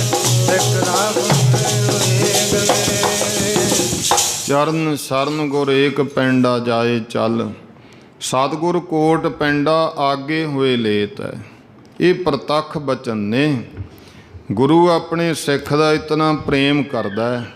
ਇਹ ਪ੍ਰੇਮ ਹੀ ਸੀ ਕਿ ਮਹਾਰਾਜ ਸੱਚੇ ਪਾਤਸ਼ਾਹ ਪ੍ਰੇਮ ਦੇ ਵਿੱਚ ਹੀ ਫਿਰ ਕਿਹਾ ਖਾਲਸਾ ਜੀ ਐ ਗੁਰੂ ਕੇ ਸਿੱਖੋ ਭਾਈ ਸਾਨੂੰ ਇੱਕ ਸਿਰ ਦੀ ਜ਼ਰੂਰਤ ਹੈ, ਕਾਰਜ ਪੂਰਾ ਕਰਨਾ ਕੋਈ। ਵਾਰੀ ਵਾਰੀ ਮਹਾਰਾਜ ਨੇ 5 ਸੀਸ ਮੰਗੇ, ਭਾਈ ਦਇਆ ਸਿੰਘ ਜੀ, ਭਾਈ ਧਰਮ ਸਿੰਘ, ਭਾਈ ਹਿੰਮਤ ਸਿੰਘ ਜੀ, ਭਾਈ ਸਾਹਿਬ ਸਿੰਘ ਜੀ, ਭਾਈ ਮੋਹਕਮ ਸਿੰਘ, 5 ਦੇ ਮਹਾਰਾਜ ਨੇ ਸੀਸ ਲਏ ਨਾ। ਤੇ ਸਾਰਾ ਇਹ ਇੱਕ ਬਹੁਤ ਵੱਡਾ ਕਰਾਮਾਤੀ ਵਰਤਾਰਾ ਹੈ ਗੁਰੂ ਦਾ। ਵੱਖ-ਵੱਖ ਬੁੱਧੀ ਤਲ ਤੋਂ ਸੋਚਣ ਵਾਲਿਆਂ ਨੇ ਆਪੋ ਆਪਣੇ ਖਿਆਲ ਦਿੱਤੇ ਹੈ, ਲੇਕਿਨ ਇੱਕ ਅਬੂ ਅਲ ਖੁਰਾਨੀ ਨਾਮ ਦਾ ਸੂਹੀਆ ਸੀ ਜੋ ਔਰੰਗਜ਼ੇਬ ਨੇ ਭੇਜਿਆ ਸੀ ਕਿ ਇੰਨਾ ਇਕੱਠ ਹੋਣਾ ਹੈ। ਸਰਕਾਰਾਂ ਜਿਹੜੀਆਂ ਹੁੰਦੀਆਂ ਨੇ ਜਿੱਥੇ ਵੱਡੇ ਇਕੱਠ ਹੁੰਦੇ ਨੇ ਸੂਹੀਏ ਭੇਜ ਕੇ ਸਾਰੀ ਖਬਰਸਾਰ ਲੈ ਕੇ ਰੱਖਦੇ ਹੈ। ਔਰੰਗਜ਼ੇਬ ਨੇ ਭੇਜਿਆ ਕਿ ਸਾਰੀ ਉੱਥੋਂ ਰਿਪੋਰਟ ਤਿਆਰ ਕਰਨੀ ਹੈ ਤੇ ਉਸਨੇ ਇਹ ਸਾਰੀ ਰਿਪੋਰਟ ਔਰੰਗਜ਼ੇਬ ਨੂੰ ਭੇਜੀ, ਨਾਲ ਇੱਕ ਗੱਲ ਲਿਖ ਕੇ ਭੇਜਤੀ, ਔਰੰਗਜ਼ੇਬ ਇਹ ਮੇਰੀ ਆਖਰੀ ਰਿਪੋਰਟ ਹੈ ਜੋ ਤੈਨੂੰ ਮੈਂ ਭੇਜੀ ਹੈ। ਕਿਉਂਕਿ ਜੋ ਉਹਨੇ ਵਰਤਾਰਾ ਲਿਖਿਆ ਔਰੰਗਜ਼ੇਬ, ਮੈਂ ਐਡੀ ਕੋਈ ਸਮਰੱਥਾ ਨਹੀਂ ਅੱਜ ਤੱਕ ਕਿਸੇ ਪੈਗੰਬਰ ਵਿੱਚ ਵੇਖੀ ਕਿ ਸਾਹਮਣੇ 5 ਸੀਸ ਲੈ ਕੇ ਫਿਰ ਉਹਨਾਂ ਦੇ ਨਾਲ ਜੋੜ ਕੇ ਜੀਵਤ ਕਰਤੇ। ਕਹਿੰਦਾ ਮੈਂ ਹੁਣ ਇਸ ਗੱਲ ਤੋਂ ਪ੍ਰਭਾਵਿਤ ਹੋ ਗਿਆ ਹਾਂ, ਮੈਂ ਤੈਨੂੰ ਜੋ ਡਿਊਟੀ ਸੀ ਉਹ ਨਿਭਾਤੀ, ਇਹ ਅਖੀਰਲੀ ਰਿਪੋਰਟ ਭੇਜਤੀ। ਅੱਜ ਤੋਂ ਮੈਂ ਵੀ ਗੁਰੂ ਗੋਬਿੰਦ ਸਿੰਘ ਜੀ ਦੇ ਪੰਥ ਖਾਲਸੇ ਵਿੱਚ ਸ਼ਾਮਲ ਹੋਣ ਲੱਗਿਆ। ਫਿਰ ਇਹ ਅੰਮ੍ਰਿਤ ਛਕ ਕੇ ਗੁਰਬਖਸ਼ ਸਿੰਘ ਬਣ ਗਿਆ। ਇਹ ਗੁਰੂ ਸਾਹਿਬ ਜੀ ਨੇ ਸਮਰੱਥਾ ਹੈ ਗੁਰੂ ਦੀ। ਅਸੀਂ ਗੁਰਮੁਖੋ ਭਾਵਨਾ ਤਾਂ ਹੋਵੇ, ਪਹਿਲਾਂ ਮਨ ਵਿੱਚ ਸਮਰੱਥਾ 'ਤੇ ਕੋਈ ਸ਼ੱਕ ਨਾ ਹੋਵੇ। ਜਦੋਂ ਸਾਡੇ ਅੰਦਰ ਸਤਿਗੁਰੂ ਦੀ ਸਮਰੱਥਾ ਦੇ ਉੱਤੇ ਕੋਈ ਸ਼ੱਕ ਹੈ, ਫਿਰ ਬਹੁਤ ਤਰ੍ਹਾਂ ਦੇ ਸਵਾਲ ਪੈਦਾ ਹੁੰਦੇ ਹੈ। ਸਿੱਖ ਦੇ ਮਨ ਵਿੱਚ ਭਾਵਨਾ ਬੱਝੇ ਮੇਰਾ ਸਤਿਗੁਰੂ ਸਮਰੱਥ ਹੈ, ਅਤੇ ਸਮਰੱਥ ਦਾਤਾ ਜਿਹੜਾ ਹੈ ਨਾ ਉਹਦੇ ਅੰਦਰ ਇਹ ਤਾਕਤ ਆ, ਉਹ ਮੁਰਦੇ ਨੂੰ ਜਵਾਲ ਸਕਦਾ ਹੈ। ਗੁਰਬਾਣੀ ਦਾ ਬਚਨ ਹੈ ਨਾ, ਪ੍ਰਭ ਭਾਵੈ ਬਿਨ ਸਾਸ ਤੇ ਰੱਖੈ। ਇਹ ਤਾਂ ਮਾਲਕ ਦੀ ਮੌਜ ਹੈ। ਪਰਮੇਸ਼ਰ ਨੇ ਇੱਕ ਵਿਧੀ ਬਣਾਤੀ ਵੀ ਇਹਨੂੰ ਜਿਉਂਦਾ ਉਹਨਾਂ ਸਮਾਂ ਜਿੰਨਾ ਸਮੇਂ ਦੇ ਵਿੱਚ ਸਵਾਸ ਚੱਲਦੇ ਆ। ਲੇਕਿਨ ਉਹਦੀ ਮੌਜ ਇਹ ਹੋਵੇ ਉਹ ਬਿਨਾਂ ਸਵਾਸਾਂ ਤੋਂ ਵੀ ਰੱਖ ਸਕਦਾ ਹੈ। ਫਿਰ ਇਸ ਤਰ੍ਹਾਂ ਦੇ ਕਿੰਨੇ ਇਤਿਹਾਸ ਵਿੱਚ ਬਚਨ ਨੇ ਕਿ ਮਹਾਰਾਜ ਨੇ ਮੁਰਦਿਆਂ ਦੇ ਵਿੱਚ ਜਾਨ ਪਾ ਦਿੱਤੀ, ਮੁਰਦੇ ਵੀ ਜਿੰਦਾ ਕਰ ਦਿੱਤੇ, ਕਿਉਂਕਿ ਉਹਦੇ ਹੱਥ ਵਿੱਚ ਤਾਕਤ ਹੈ। ਕਿਸੇ ਨੂੰ ਜਨਮ ਦੇਣਾ, ਕਿਸੇ ਨੂੰ ਮਾਰਨਾ। ਇਹ ਹੁਣ ਜੇ ਆਪਾਂ ਆਪਣੀ ਬੁੱਧ ਵੇਖਾਂਗੇ, ਆਪਣੀ ਬੁੱਧ ਨਹੀਂ ਇਹ ਗੱਲ ਨੂੰ ਮੰਨਦੀਆਂ ਕਿ ਹਾਂਜੀ ਮਰਿਆ ਦੁਆਰੇ ਜਿਉਂਦਾ ਹੋ ਜੂ। ਪਰ ਜਿੱਥੇ ਜਾ ਕੇ ਸਮਰੱਥਾ ਦਾ, ਕਿਉਂਕਿ ਸਾਡੀ ਸਮਰੱਥਾ ਨਹੀਂ, ਅਸੀਂ ਕਿਸੇ ਨੂੰ ਇੱਕ ਸਵਾਸ ਵੀ ਵੱਧ ਨਹੀਂ ਦੇ ਸਕਦੇ। ਅਤੇ ਪ੍ਰਮਾਤਮਾ ਵਾਹਿਗੁਰੂ ਉਹ ਸਮਰੱਥ ਦਾਤਾ ਹੈ, ਉਹਦੀ ਮੌਜ ਹੈ। ਉਹ ਚਾਹੇ ਕਿਸੇ ਨੂੰ ਸਵਾਸ ਵੱਧ ਵੀ ਦੇ ਦੇਵੇ, ਵਧਾ ਵੀ ਸਕਦਾ ਹੈ। ਜੇ ਬਚਨ ਆਪਾਂ ਇਹ ਵੀ ਪੜ੍ਹੇ ਕਿ ਉਹਨੇ ਸਵਾਸ ਸਾਨੂੰ ਗਿਣ ਕੇ ਦਿੱਤੇ ਹੈ, ਦਿਨ ਸਾਨੂੰ ਗਿਣ ਕੇ ਦਿੱਤੇ ਨੇ, ਤਾਂ ਇਹਦਾ ਮਤਲਬ ਇਹ ਨਹੀਂ ਕਿ ਉਹਦੀ ਸਮਰੱਥਾ ਖਤਮ ਹੋ ਗਈ ਹੈ। ਉਹਦੀ ਮੌਜ ਹੋ ਜੇ, ਵਧਾ ਵੀ ਸਕਦਾ ਇਹਨਾਂ ਨੂੰ। ਇਹ ਤਾਂ ਅਕਾਲ ਪੁਰਖ ਪਰਮਾਤਮਾ ਦੇ ਵੱਸ ਹੈ। ਗੁਰੂ ਸਾਹਿਬ ਜੀ ਨੇ ਬਚਨ ਕੀਤੇ ਬਾਣੀ ਵਿੱਚ, ਮਿਰਤਕ ਕੋ ਪਾਇਓ ਤਨ ਸਾਸਾ। ਮਹਾਰਾਜ ਮਿਰਤਕ ਦੇ ਵਿੱਚ ਸਵਾਸ ਪਾ ਦਿੰਦੇ ਨੇ, ਉਹਦੀ ਮੌਜ ਹੈ, ਬਿਨਾਂ ਸਵਾਸਾਂ ਤੋਂ ਵੀ ਰੱਖ ਸਕਦਾ। ਇਸ ਕਰਕੇ ਗੁਰੂ ਸਾਹਿਬ ਨੇ ਕਿਰਪਾ ਕੀਤੀ। ਸਤਿਗੁਰ ਮੇਰਾ ਮਾਰ ਜੀਵਾਲੈ। ਸਤਿਗੁਰੂ ਜੀ ਮੁਰਦੇ ਨੂੰ ਵੀ ਜਿਉਂਦਾ, ਮਾਰ ਕੇ ਫਿਰ ਜਿੰਦਾ ਕਰ ਸਕਦਾ ਹੈ। ਗੁਰੂ ਪਾਤਸ਼ਾਹ ਮਹਾਰਾਜ ਕਹਿੰਦੇ, ਭਾਈ ਅੱਜ ਤੋਂ ਹੁਣ ਇਹ ਖਾਲਸਾ ਮੇਰਾ ਨਾਦੀ ਪੁੱਤਰ ਹੋਇਆ। ਹੁਣ ਇਹਨਾਂ ਦਾ ਸਤਿਗੁਰੂ ਦੇ ਘਰ ਜਨਮ ਹੋ ਗਿਆ। ਗੁਰੂ ਨਾਨਕ ਦੇਵ ਜੀ ਪਾਤਸ਼ਾਹ ਦੇ ਘਰ ਵਿੱਚ ਜਨਮ ਲੈ ਕੇ ਜੰਮਣ ਮਰਨ ਮਿਟ ਗਿਆ। ਸਤਿਗੁਰ ਕੈ ਜਨਮੈ ਗਵਨ ਮਿਟਾਇਆ। ਮਾਤਾ ਪਿਤਾ ਰਾਹੀਂ ਆਪਣਾ ਜਨਮ ਹੋਇਆ, ਸੰਸਾਰ 'ਤੇ ਆਏ। ਇਹ 84 ਦਾ ਗੇੜਾ ਚੱਲ ਰਿਹਾ। ਲੇਕਿਨ ਜਿਹਨੇ ਸਤਿਗੁਰੂ ਦੇ ਘਰ ਵਿੱਚ ਜਨਮ ਲੈ ਲਿਆ, ਵਿਸਾਖੀ ਦਾ ਜਿਹੜਾ ਦਿਨ ਆ, ਜਿਹਨੇ ਇਹ ਵਿਸਾਖੀ ਨੂੰ ਮਨਾ ਲਿਆ, ਜੀਵਨ ਵਿੱਚ ਚੜ੍ਹ ਗਏ ਜਹਾਜ਼ੇ, ਤਾਂ ਉਹਨਾਂ ਦਾ ਗੁਰੂ ਦੇ ਘਰ ਵਿੱਚ ਜਨਮ ਹੋ ਗਿਆ। ਜਿੱਦਾਂ ਗੁਰਮੁਖੋ ਸਤਿਗੁਰੂ ਦੇ ਘਰ 'ਚ ਜਨਮ ਹੋਇਆ, ਤਾਂ ਜਾਣੋ ਜੰਮਣ ਮਰਨ ਦਾ ਗੇੜ, ਗਵਨ ਜਿਹੜਾ ਆਵਾ ਗਾਉਣ ਦਾ ਹੈ, ਇਹ ਮਿਟ ਜਾਵੇਗਾ। ਸਤਿਗੁਰੂ ਨੇ ਇਹ ਕਿਰਪਾ ਕੀਤੀ, ਇਹ ਸਮਰੱਥਾ ਹੈ। ਮੋਇਆ ਹੋਇਆ 'ਚ ਸਵਾਸ ਪਾਤੇ ਗੁਰਾਂ ਨੇ, ਵਿਛੜੇ ਮਿਲਾਤੇ ਰੱਬ ਨੂੰ। ਮੋਇਆ ਹੋਇਆ 'ਚ ਸਵਾਸ ਪਾਤੇ ਗੁਰਾਂ ਨੇ, ਵਿਛੜੇ ਮਿਲਾਤੇ ਰੱਬ ਨੂੰ। ਹੋਇਆ ਜੋ ਨਿਵਾਸ ਪਾਤੇ ਗੁਰਾਂ ਨੇ, ਵਿਛੜੇ ਮਿਲਾਤੇ ਰੱਬ ਨੂੰ। ਹੋਇਆ ਜੋ ਸਵਾਸ ਪਾਕੇ ਗੁਰਾਂ ਨੇ, ਵਿਛੜੇ ਮਿਲਾਤੇ ਰੱਬ ਨੂੰ। ਹੋਇਆ ਜੋ ਸਵਾਸ ਪਾਕੇ ਗੁਰਾਂ ਨੇ, ਵਿਛੜੇ ਮਿਲਾਤੇ ਰੱਬ ਨੂੰ। ਹੋਇਆ ਜੋ ਸਵਾਸ ਪਾਕੇ ਗੁਰਾਂ ਨੇ, ਵਿਛੜੇ ਮਿਲਾਤੇ ਰੱਬ ਨੂੰ। ਹਾਂ ਹੋਇਆ 'ਚ ਸਵਾਸ ਪਾਤੇ ਗੁਰਾਂ ਨੇ, ਵਿਛੜੇ ਮਿਲਾਤੇ ਰੱਬ ਨੂੰ। ਹੋਇਆ 'ਚ ਸਵਾਸ ਪਾਤੇ ਗੁਰਾਂ ਨੇ, ਵਿਛੜੇ ਮਿਲਾਤੇ ਰੱਬ ਨੂੰ। ਹੋਇਆ ਜੋ ਨਿਵਾਸ ਪਾਕੇ ਗੁਰਾਂ ਨੇ, ਵਿਛੜੇ ਮਿਲਾਤੇ ਰੱਬ ਨੂੰ। ਹੋਇਆ ਜੋ ਸਵਾਸ ਪਾਕੇ ਗੁਰਾਂ ਨੇ, ਵਿਛੜੇ ਮਿਲਾਤੇ ਰੱਬ ਨੂੰ। ਹੋਇਆ ਜੋ ਸਵਾਸ ਪਾਕੇ ਗੁਰਾਂ ਨੇ, ਵਿਛੜੇ ਮਿਲਾਤੇ ਰੱਬ ਨੂੰ।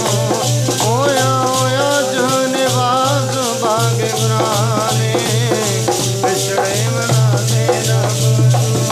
ਪਿਆਰੇ ਜੀ ਵਿਛੜੇ ਮਿਲਾਤੇ ਰੱਬ ਨੂੰ, ਮੇਰੇ ਪਿਆਰੇ ਜੀ ਵਿਛੜੇ ਮਿਲਾਤੇ ਰੱਬ ਨੂੰ, ਵਿਛੜੇ ਮਿਲਾਤੇ ਰੱਬ ਨੂੰ, ਪਿਆਰੇ ਜੀ ਵਿਛੜੇ ਮਿਲਾਤੇ ਰੱਬ ਨੂੰ, ਪਿਆਰੇ ਜੀ ਵਿਛੜੇ ਮਿਲਾਤੇ ਰੱਬ ਨੂੰ, ਮੇਰੇ ਪਿਆਰੇ ਵਿਛੜੇ ਮਿਲਾਤੇ ਰੱਬ ਨੂੰ, ਪਿਆਰੇ ਜੀ ਵਿਛੜੇ ਮਿਲਾਤੇ ਰੱਬ ਨੂੰ, ਮੇਰੇ ਪਿਆਰੇ ਜੀ ਵਿਛੜੇ ਮਿਲਾਤੇ ਰੱਬ ਨੂੰ, ਵਿਛੜੇ ਮਿਲਾਤੇ ਰੱਬ ਨੂੰ, ਮੇਰੇ ਪਿਆਰੇ ਵਿਛੜੇ ਮਿਲਾਤੇ ਰੱਬ ਨੂੰ, ਪਿਆਰੇ ਜੀ ਵਿਛੜੇ ਮਿਲਾਤੇ ਰੱਬ ਨੂੰ, ਮੇਰੇ ਪਿਆਰੇ ਵਿਛੜੇ ਮਿਲਾਤੇ ਰੱਬ ਨੂੰ। ਮੋਇਆ ਹੋਇਆ ਚ ਸਵਾਸ ਪਾਤੇ ਗੁਰਾਂ ਨੇ, ਵਿਛੜੇ ਮਿਲਾਤੇ ਰੱਬ ਨੂੰ, ਮੋਇਆ ਹੋਇਆ ਚ ਸਵਾਸ ਪਾਤੇ ਗੁਰਾਂ ਨੇ, ਵਿਛੜੇ ਮਿਲਾਤੇ ਰੱਬ ਨੂੰ, ਹੋਇਆ ਜੋ ਸਵਾਸ ਪਾਗੇ ਗੁਰਾਂ ਨੇ, ਵਿਛੜੇ ਮਿਲਾਤੇ ਰੱਬ ਨੂੰ, ਹੋਇਆ ਹੋਇਆ ਜਨਵਾਸ ਪਾਗੇ ਗੁਰਾਂ ਨੇ, ਵਿਛੜੇ ਮਿਲਾਤੇ ਰੱਬ ਨੂੰ, ਹੋਇਆ ਹੋਇਆ ਜੋ ਸਵਾਸ ਪਾਗੇ ਗੁਰਾਂ ਨੇ, ਵਿਛੜੇ ਮਿਲਾਤੇ ਰੱਬ ਨੂੰ, ਹੋਇਆ ਹੋਇਆ ਜੋ ਸਵਾਸ ਪਾਗੇ ਗੁਰਾਂ ਨੇ, ਵਿਛੜੇ ਮਿਲਾਤੇ ਰੱਬ ਨੂੰ। ਸਤਿਗੁਰੂ ਸੱਚੇ ਪਾਤਸ਼ਾਹ ਨੇ ਕਿਰਪਾ ਕੀਤੀ, ਪੰਜਾਂ ਨੂੰ ਫਿਰ ਜਿੰਦਾ ਕੀਤਾ। ਆਤਮ ਸ਼ਕਤੀ ਜਿਸ ਵਿੱਚ ਭਰੀ, ਸੂਰਬੀਰਤਾ ਅਰ ਸੰਗ ਜਰੀ, ਇਹ ਅੰਮ੍ਰਿਤ ਮੁਰਦੇ ਜੀਵਾਵੈ, ਤਤ ਦ੍ਰਿਸ਼ਟ ਤੇ ਜਾਏ ਪਹੁੰਚਾਵੈ। ਸਤਿਗੁਰੂ ਸੱਚੇ ਪਾਤਸ਼ਾਹ ਨੇ ਪੰਜ ਬਾਣੀਆਂ ਦਾ ਪਾਠ ਕਰਕੇ, ਅੰਮ੍ਰਿਤ ਤਿਆਰ ਕਰਕੇ ਪੰਜ ਪਿਆਰਿਆਂ ਨੂੰ ਛਕਾਇਆ, ਰਹਿਤਾਂ ਦੱਸੀਆਂ, ਕੁਰੇਤਾਂ ਦੱਸੀਆਂ। ਗੁਰੂ ਸਾਹਿਬ ਦੀ ਇਹ ਕਿਰਪਾ ਕੀਤੀ। ਪਠਿਓ ਪਾਠ ਜਪ ਜੀ ਅਰ ਜਾਪ ਜੀ, ਆਪ ਸਵਈਏ ਚੌਪਈ ਆਨੰਦ, ਅੰਮ੍ਰਿਤ ਕੀਓ ਤਿਆਰ ਅਮਿਤ ਬਰ, ਅਜਰ ਜਰਨ ਜਗ ਮਾਨੰਦ। ਸਤਿਗੁਰੂ ਸੱਚੇ ਪਾਤਸ਼ਾਹ ਮਹਾਰਾਜ ਨੇ ਵਿਧੀ ਸਹਿਤ ਅੰਮ੍ਰਿਤ ਤਿਆਰ ਕਰਕੇ ਪੰਜ ਪਿਆਰਿਆਂ ਨੂੰ ਛਕਾਇਆ, ਤੇ ਸਭ ਨੇ ਛਕ ਕਰਕੇ ਜੋ ਮਰਜ਼ਾਦਾ ਸੀ, ਸੰਖੇਪ ਆਪਾਂ ਵਿਚਾਰ ਕਰਦੇ ਹਾਂ, ਕਿਉਂਕਿ ਮਨੁੱਖਾ ਜੀਵਨ ਦੇ ਸਾਨੂੰ ਅਹਿਮੀਅਤ ਦੀ ਸਮਝ ਆ ਜੇ ਕਿ ਇਹ ਜੀਵਨ ਸਫਲ ਕਿਵੇਂ ਹੋਣਾ ਹੈ। ਅੰਮ੍ਰਿਤ ਛਕਾ ਕੇ ਪੰਜਾਂ ਨੂੰ ਮਹਾਰਾਜ ਨੇ ਪੰਜ ਪਿਆਰਿਆਂ ਦਾ ਖਿਤਾਬ ਬਖਸ਼ਿਆ। ਦਇਆ ਸਿੰਘ ਤੂੰ, ਧਰਮ ਸਿੰਘ ਤੂੰ, ਮੋਹਕਮ ਸਿੰਘ ਸੁਜਾਨਾ, ਸਾਹਿਬ ਸਿੰਘ ਤੂੰ, ਹਿੰਮਤ ਸਿੰਘ ਤੂੰ, ਪੰਚੋ ਪਰਮ ਪ੍ਰਿਯ ਪ੍ਰਾਨਾ। ਮਹਾਰਾਜ ਕਹਿੰਦੇ ਜਿਹੜਾ ਖਾਲਸਾ ਹੈ ਇਹ ਮੇਰੇ ਪ੍ਰਾਣਾਂ ਤੋਂ ਵੀ ਪਿਆਰਾ ਹੈ ਮੈਨੂੰ। ਤੇ ਸਤਿਗੁਰੂ ਪਾਤਸ਼ਾਹ ਨੇ ਕਿਰਪਾ ਕੀਤੀ, ਇਹ ਦੱਸਿਆ ਭਾਈ ਗੁਰੂ ਮਹਾਰਾਜ ਕਹਿੰਦੇ ਤੁਹਾਡਾ ਅੱਜ ਤੋਂ ਨਵਾਂ ਜਨਮ ਹੋਇਆ ਹੈ, ਹੁਣ ਤੁਹਾਡਾ 84 ਦਾ ਚੱਕਰ ਖਤਮ ਹੋ ਗਿਆ, ਹੁਣ ਤੁਸੀਂ ਵਾਹਿਗੁਰੂ ਪਰਮਾਤਮਾ ਦੇ ਬਣ ਗਏ। ਉਸ ਪਰਮਾਤਮਾ ਦੇ ਵਿੱਚ ਹੀ ਅਭੇਦ ਕਰ ਦਿੱਤਾ। ਤੇ ਸਾਹਿਬ ਜੀ ਨੇ ਗੁਰਮੁਖੋ ਇਹ ਵਿਸਾਖੀ ਦੇ ਦਿਨ 'ਤੇ ਇਹ ਕਿਰਪਾ ਕੀਤੀਆਂ। ਫਿਰ ਹੋਰ ਕਿਤਨੇ ਪ੍ਰਾਣੀਆਂ ਨੇ ਅੰਮ੍ਰਿਤ ਛਕਿਆ, ਜਿਨ੍ਹਾਂ ਵਿੱਚੋਂ ਬੇਦੀ ਵੰਸ਼ ਦੇ ਬਾਬਾ ਜੈ ਸਿੰਘ ਜੀ ਬੇਦੀ, ਉਹਨਾਂ ਅੰਮ੍ਰਿਤ ਛਕਿਆ। ਤ੍ਰਿਹਣ ਵੰਸ਼ ਦੇ ਗੁਰੂ ਅੰਗਦ ਦੇ ਮਹਾਰਾਜ ਜੀ ਦੀ ਅੰਸ਼ ਵੰਸ਼ ਬਾਬਾ ਵਿਨੋਦ ਸਿੰਘ ਜੀ ਨੇ ਅੰਮ੍ਰਿਤ ਛਕਿਆ। ਗੁਰੂ ਅਮਰਦਾਸ ਮਹਾਰਾਜ ਜੀ ਦੀ ਅੰਸ਼ ਵੰਸ਼ ਬਾਬਾ ਕਾਹਨ ਸਿੰਘ ਜੀ ਨੇ ਉਸ ਦਿਨ ਅੰਮ੍ਰਿਤ ਛਕਿਆ। ਫਿਰ ਸੋਢ ਵੰਸ਼ ਦੇ ਵਿੱਚੋਂ ਬਾਬਾ ਸੂਰਜਮਲ ਜੀ ਦੇ ਪੋਤਰੇ ਗੁਲਾਬ ਸਿੰਘ, ਸ਼ਿਆਮ ਸਿੰਘ ਅੰਮ੍ਰਿਤ ਛਕਿਆ। ਗੁਰੂ ਮਹਾਰਾਜ ਦੇ ਸਾਹਿਬਜ਼ਾਦਿਆਂ ਕਲਗੀਧਰ ਪਾਤਸ਼ਾਹ ਨੇ ਅੰਮ੍ਰਿਤ ਦੀ ਦਾਤ ਪ੍ਰਾਪਤ ਕੀਤੀ। ਇਸ ਉਪਰੰਤ ਹੋਰ ਮਹਾਨ ਗੁਰਸਿੱਖਾਂ ਦੇ ਵਿੱਚੋਂ ਜਿਵੇਂ ਭਾਈ ਆਨੰਦ ਚੰਦ ਸੀ, ਭਾਈ ਆਨੰਦ ਚੰਦ ਸਿੰਘ ਬਣੇ, ਭਾਈ ਮਨੀ ਸਿੰਘ, ਹੋਰ ਇਤਿਆਦਿਕ ਮਹਾਨ ਗੁਰਸਿੱਖਾਂ ਨੇ ਅੰਮ੍ਰਿਤ ਦੀ ਦਾਤ ਪ੍ਰਾਪਤ ਕੀਤੀ ਤੇ ਸਤਿਗੁਰੂ ਸੱਚੇ ਪਾਤਸ਼ਾਹ ਮਹਾਰਾਜ ਜੀ ਦੀਆਂ ਖੁਸ਼ੀਆਂ ਪ੍ਰਾਪਤ ਕੀਤੀਆਂ। ਸਾਹਿਬ ਜੀ ਕਹਿੰਦੇ ਭਾਈ ਇਹ ਤੁਸੀਂ ਜਾਣ ਲਓ, ਹੁਣ ਸ਼ੰਕ ਨਾ ਕਰੀਜੈ, ਸਾਵਧਾਨ ਹੋਏ ਦੀਜੈ ਅਬ, ਅੰਮ੍ਰਿਤ ਛਕਾਵੋ ਮੋਹੇ ਜੈਸੇ ਤੋ ਮਲੀਨਿਓ। ਗੁਰੂ ਮਹਾਰਾਜ ਜੀ ਨੇ ਫਿਰ ਆਪ ਵੀ ਅੰਮ੍ਰਿਤ ਦੀ ਦਾਤ ਪ੍ਰਾਪਤ ਕਰਕੇ ਉਪਰੰਤ ਹੁਕਮ ਕੀਤਾ, ਹੁਣ ਦੇਸ਼ਾਂ ਵਿਦੇਸ਼ਾਂ ਵਿੱਚ ਚਾਰੇ ਦਿਸ਼ਾਵਾਂ ਵਿੱਚ ਜਾ ਕੇ ਅੰਮ੍ਰਿਤ ਛਕੋ। ਗੁਰੂ ਪਾਤਸ਼ਾਹ ਮਹਾਰਾਜ ਨੇ 5 ਸਿੰਘਾਂ ਦੇ ਜਥੇ ਬਣਾਏ ਅਤੇ ਸਤਿਗੁਰੂ ਜੀ ਦੀ ਮਰਜ਼ਾਦਾ ਜੋ ਗੁਰੂ ਸਾਹਿਬ ਨੇ ਦ੍ਰਿੜ ਕਰਵਾ ਦਿੱਤੀ। ਤਾਂ ਉਸ ਸਮੇਂ ਫਿਰ ਮਹਾਰਾਜ ਕਹਿੰਦੇ ਭਾਈ ਇਸੇ ਮਰਜ਼ਾਦਾ ਦੇ ਤਹਿਤ ਹੁਣ ਤੁਸੀਂ ਸਾਰੇ ਅੱਗੇ ਵੀ ਅੰਮ੍ਰਿਤ ਛਕਾਉਣਾ ਹੈ। ਅਤੇ ਗੁਰੂ ਮਹਾਰਾਜ ਤੋਂ ਇਹ ਦਾਤਾਂ ਪ੍ਰਾਪਤ ਕਰਨ ਵਾਲਿਆਂ ਵਿੱਚ ਹਿੰਦੂ ਕੀ ਮੁਸਲਮਾਨ ਕੀ ਸਭ ਤਰ੍ਹਾਂ ਦੇ ਹੋਰ ਵੱਖ-ਵੱਖ ਜਾਤਾਂ ਦੇ ਜਿਨ੍ਹਾਂ ਸਤਿਗੁਰੂ ਸੱਚੇ ਪਾਤਸ਼ਾਹ ਮਹਾਰਾਜ ਜੀ ਤੋਂ ਅੰਮ੍ਰਿਤ ਛਕਿਆ। ਸਾਹਿਬ ਜੀ ਮਹਾਰਾਜ ਕਹਿਣ ਲੱਗੇ ਭਾਈ ਐਸਾ ਹੀ ਦੇਖੋ ਇਤਿਹਾਸ ਵਿੱਚ ਬਹੁਤ ਐਸੇ ਜ਼ਿਕਰ ਆਉਂਦੇ ਨੇ ਅਤੇ ਆਪਾਂ ਸੰਖੇਪ ਵਿਚਾਰ ਗੁਰੂ ਪਾਤਸ਼ਾਹ ਮਹਾਰਾਜ ਦੇ ਜੀਵਨ ਦੀ ਕਿ ਸਤਿਗੁਰੂ ਜੀ ਨੇ ਫਿਰ ਇਹ ਸਮਾਂ ਆਇਆ ਜਿਵੇਂ ਬਹੁਤ ਵੱਡਾ ਅੰਮ੍ਰਿਤ ਸੰਸਾਰ ਉਸ ਸਮੇਂ ਅਨੰਦਪੁਰ ਸਾਹਿਬ ਦੀ ਧਰਤੀ 'ਤੇ ਵਿਸਾਖੀ ਨੂੰ ਹੋਇਆ ਅਤੇ ਸਮਾਂ ਲੰਘਦਾ ਗਿਆ। ਮਹਾਰਾਜ ਜਦੋਂ ਦਮਦਮਾ ਸਾਹਿਬ ਪਹੁੰਚੇ, ਇਹ ਵੀ ਇੱਕ ਸਵਾਲ ਕਈ ਵਾਰ ਮਨ ਵਿੱਚ ਗੁਰਮੁਖ ਪਿਆਰਿਆਂ ਦੇ ਉੱਠਦਾ ਹੈ ਕਿ ਵਿਸਾਖੀ 'ਤੇ ਅੰਮ੍ਰਿਤ ਦੀ ਦਾਤ ਸ੍ਰੀ ਅਨੰਦਪੁਰ ਸਾਹਿਬ ਵਿਖੇ ਹੋਈ, ਪਰ ਖਾਲਸਾ ਪੰਥ ਦੀ ਸਾਜਨਾ ਅਨੰਦਪੁਰ ਸਾਹਿਬ ਹੁੰਦੀ ਹੈ, ਵਿਸਾਖੀ ਦਮਦਮਾ ਸਾਹਿਬ ਕਿਉਂ ਮਨਾਈ ਜਾਂਦੀ ਹੈ? ਜਦੋਂ ਮਹਾਰਾਜ ਮਾਲਵੇ ਵਿੱਚ ਸਨ ਤਾਂ ਉਸ ਸਮੇਂ ਵਿਸਾਖੀ ਦਾ ਫਿਰ ਦਿਨ ਆ ਗਿਆ। ਮਹਾਰਾਜ ਨੇ ਬਹੁਤ ਵੱਡਾ ਅੰਮ੍ਰਿਤ ਸੰਚਾਰ ਕਰਵਾਇਆ। ਇਤਿਹਾਸ ਵਿੱਚ ਆਉਂਦਾ ਹੈ ਕਿ 1,20,000 ਨੇ ਉਸ ਸਮੇਂ ਦਮਦਮਾ ਸਾਹਿਬ ਅੰਮ੍ਰਿਤਪਾਨ ਕੀਤਾ, ਖੰਡੇ ਦੀ ਪਾਹੁਲ ਲਈ। ਤਾਂ ਕਰਕੇ ਉਸ ਦਿਨ ਤੋਂ ਫਿਰ ਮਹਾਰਾਜ ਨੇ ਪ੍ਰਸੰਨ ਹੋ ਕੇ ਮਾਲਵੇ ਦੇ ਲੋਕਾਂ 'ਤੇ ਖੁਸ਼ੀਆਂ ਵਰਤਾਈਆਂ। ਕਿਹਾ ਭਾਈ ਹੁਣ ਅਨੰਦਪੁਰ ਸਾਹਿਬ ਦੇ ਸਥਾਨ 'ਤੇ ਹੋਲਾ ਮਹੱਲਾ ਮਨਾਇਆ ਜਾਇਆ ਕਰੂ ਅਤੇ ਇਸ ਦਮਦਮਾ ਸਾਹਿਬ ਦੀ ਧਰਤੀ 'ਤੇ ਮਹਾਰਾਜ ਕਹਿੰਦੇ ਭਾਈ ਵਿਸਾਖੀ ਦਾ ਜੋੜ ਮੇਲਾ ਮਨਾਇਆ ਜਾਵੇਗਾ। ਤਾਂ ਕਰਕੇ ਜਿਹੜੀਆਂ ਸੰਗਤਾਂ ਨੇ ਬੇਅੰਤ ਵਿਸਾਖੀ ਵਾਲੇ ਦਿਨ ਸ੍ਰੀ ਦਮਦਮਾ ਸਾਹਿਬ ਸਾਬੋ ਕੀ ਤਲਵੰਡੀ ਵਿਖੇ ਪਹੁੰਚ ਕਰਕੇ ਅੰਮ੍ਰਿਤ ਦੀ ਦਾਤ ਵੀ ਪ੍ਰਾਪਤ ਕਰਦੇ ਨੇ, ਵਿਸਾਖੀ ਦੇ ਮਹਾਨ ਜੋੜ ਮੇਲਿਆਂ ਵਿੱਚ ਸ਼ਾਮਲ ਹੁੰਦੇ ਹੈ। ਅਤੇ ਫਿਰ ਸਤਿਗੁਰੂ ਸੱਚੇ ਪਾਤਸ਼ਾਹ ਨੇ ਕਿਹਾ ਭਾਈ ਮਨੁੱਖਾ ਜਨਮ ਦੀ ਜਿਹੜੀ ਮਹਾਨਤਾ ਹੈ ਇਹਨੂੰ ਹੁਣ ਅੰਤਰੀਵ ਕਮਾਈ ਵੀ ਜੀਵਨ ਵਿੱਚ ਲਿਆਉਣੀ ਹੈ। ਸੇਵਾ ਸਿਮਰਨ ਵਾਲਾ ਜੀਵਨ, ਬੰਦਗੀ ਵਾਲਾ ਜੀਵਨ ਹੋਵੇ। ਤਾਂ ਕਰਕੇ ਫਿਰ ਜਿਹੜਾ ਤੁਸੀਂ ਅੰਦਰੋਂ ਵੀ ਤਿਆਰ ਬਰ ਤਿਆਰ ਰਹਿਣਾ ਅਤੇ ਬਾਹਰੋਂ ਵੀ ਬਾਣਾ ਪਾ ਕੇ ਤਿਆਰ ਬਰ ਤਿਆਰ ਕਰਨ। ਸਾਹਿਬ ਜੀ ਕਹਿੰਦੇ ਹੁਣ ਅੰਦਰੋਂ ਕਿਵੇਂ ਹੋਵੇਗਾ? ਅੰਦਰੋਂ ਉਹ ਹੈ ਭਾਈ ਜਿਨ੍ਹਾਂ ਨੇ 5 ਵਿਕਾਰਾਂ ਨੂੰ ਵੱਸ ਵਿੱਚ ਕਰਕੇ ਨਾਮ ਦੀ ਕਮਾਈ ਕੀਤੀ। ਤਾਂ ਫਿਰ ਮਹਾਰਾਜ ਦੇ ਬਚਨ ਧੰਨ ਗੁਰੂ ਨਾਨਕ ਦੇਵ ਸੱਚੇ ਪਾਤਸ਼ਾਹ ਦੇ ਵੈਸਾਖ ਭਲਾ ਸਾਖਾ ਵੇਸ ਕਰੇ, ਧਨ ਦੇਖੈ ਹਰ ਦਵਾਰ ਆਓ ਆਵੋ ਦਇਆ ਕਰੇ, ਘਰ ਆਵੋ ਪਿਆਰੇ ਦੁੱਤਰ ਤਾਰੇ।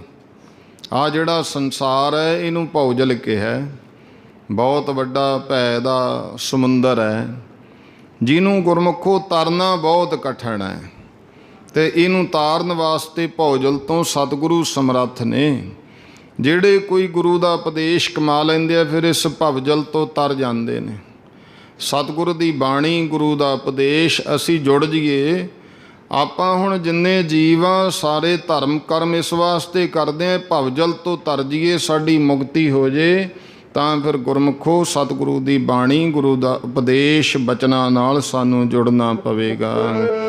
ਭਵਜਲ ਤਰ ਜਾਈਦਾ ਸਤਿਗੁਰ ਦੀ ਬਾਣੀ ਪੜ੍ਹ ਕੇ, ਭਵਜਲ ਤਰ ਜਾਈਦਾ ਸਤਿਗੁਰ ਦੀ ਬਾਣੀ ਪੜ੍ਹ ਕੇ, ਤਰ ਜਾਈਦਾ ਸਤਿਗੁਰ ਦੀ ਬਾਣੀ ਪੜ੍ਹ ਕੇ, ਭਵਜਲ ਤਰ ਜਾਈਦਾ ਸਤਿਗੁਰ ਦੀ ਬਾਣੀ, ਭਵਜਲ ਤਰ ਜਾਈਦਾ ਸਤਿਗੁਰ ਦੀ ਬਾਣੀ ਪੜ੍ਹ ਕੇ, ਭਵਜਲ ਤਰ ਜਾਈਦਾ ਸਤਿਗੁਰ ਦੀ ਬਾਣੀ ਪੜ੍ਹ ਕੇ। ਸਤਿਗੁਰ ਦੀ ਬਾਣੀ ਪੜ੍ਹ ਕੇ, ਸਤਿਗੁਰ ਦੀ ਬਾਣੀ ਸੁਣ ਕੇ, ਸਤਿਗੁਰ ਦੀ ਬਾਣੀ ਪੜ੍ਹ ਕੇ, ਸਤਿਗੁਰ ਦੀ ਬਾਣੀ ਪੜ੍ਹ ਕੇ, ਸਤਿਗੁਰ ਦੀ ਬਾਣੀ ਪੜ੍ਹ ਕੇ, ਸਤਿਗੁਰ ਦੀ ਬਾਣੀ ਪੜ੍ਹ ਕੇ। ਭਵਜਲ ਤਰ ਜਾਈਦਾ ਸਤਿਗੁਰ ਦੀ ਬਾਣੀ, ਭਵਜਲ ਤਰ ਜਾਈਦਾ ਸਤਿਗੁਰ ਦੀ ਬਾਣੀ ਪੜ੍ਹ ਕੇ, ਭਵਜਲ ਤਰ ਜਾਈਦਾ ਸਤਿਗੁਰ ਦੀ ਬਾਣੀ ਪੜ੍ਹ ਕੇ, ਭਵਜਲ ਤਰ ਜਾਈਦਾ ਸਤਿਗੁਰ ਦੀ ਬਾਣੀ ਪੜ੍ਹ ਕੇ, ਭਵਜਲ ਤਰ ਜਾਈਦਾ ਸਤਿਗੁਰ ਦੀ ਬਾਣੀ ਪੜ੍ਹ ਕੇ, ਭਵਜਲ ਤਰ ਜਾਈਦਾ ਸਤਿਗੁਰ ਦੀ ਬਾਣੀ ਪੜ੍ਹ ਕੇ। ਗੁਰੂ ਪਾਤਸ਼ਾਹ ਮਹਾਰਾਜ ਧੰਨ ਗੁਰੂ ਅਰਜਨ ਦੇਵ ਜੀ ਪਾਤਸ਼ਾਹ ਜੀ ਨੇ ਫਿਰ ਇਸ ਮਹੀਨੇ ਵਿੱਚ ਉਪਦੇਸ਼ ਦਿੱਤਾ ਕਿ ਅਕਾਲ ਪੁਰਖ ਪਰਮਾਤਮਾ ਨਾਲ ਜੁੜਨਾ, ਗੁਰੂ ਉਪਦੇਸ਼ ਨੂੰ ਕਮਾਉਣਾ, ਫਿਰ ਜਿਹੜਾ ਸਾਡਾ ਜੀਵਨ ਸਫਲ ਹੈ। ਮਹਾਰਾਜ ਬਚਨ ਕਰਦੇ, ਵੈਸਾਖ ਧੀਰਨ ਕਿਉ ਵਾਢੀਆ ਜਿਨ੍ਹਾਂ ਪ੍ਰੇਮ ਵਿਛੋਹ। ਮਹਾਰਾਜ ਕਹਿੰਦੇ ਭਾਈ ਵਿਸਾਖ ਦੇ ਮਹੀਨੇ ਵਿੱਚ ਇਹ ਜੀਵ ਰੂਪ ਇਸਤਰੀ, ਆਪਾਂ ਜਿੰਨੇ ਆ ਪਤੀ ਰੂਪ ਪਰਮਾਤਮਾ ਹੈ ਅਤੇ ਆਪਾਂ ਜੀਵ ਰੂਪ ਉਸ ਪਰਮਾਤਮਾ ਦੀਆਂ ਇਸਤਰੀਆਂ। ਇਹ ਜੀਵ ਇਸਤਰੀ ਦੱਸੋ ਕਿਵੇਂ ਧੀਰਜ ਕਰੇ, ਕਿਵੇਂ ਧੀਰਜ ਵਿੱਚ ਰਹਿ ਸਕਦੀ ਹੈ। ਵਾਢੀਆ ਭਾਵ ਹੈ ਵਿਛੜਨਾ, ਜਿਹੜਾ ਕਿ ਭਾਈ ਜੋ ਪਰਮਾਤਮਾ ਤੋਂ ਉਸ ਅਕਾਲ ਪੁਰਖ ਪਤੀ ਤੋਂ ਵਿਛੜੀਆਂ ਹੋਈਆਂ ਹਨ।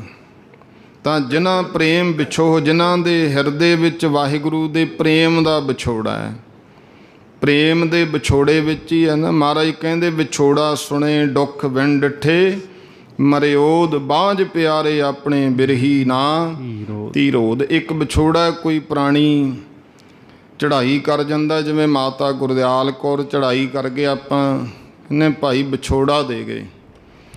ਇਹ ਵਿਛੋੜਾ ਜਿਹੜਾ ਹੈ ਇਹ ਇੱਕ ਦਿਨ ਸਰੀਰ ਕਰਕੇ ਸਾਰਿਆਂ ਦਾ ਹੀ ਪੈਣਾ।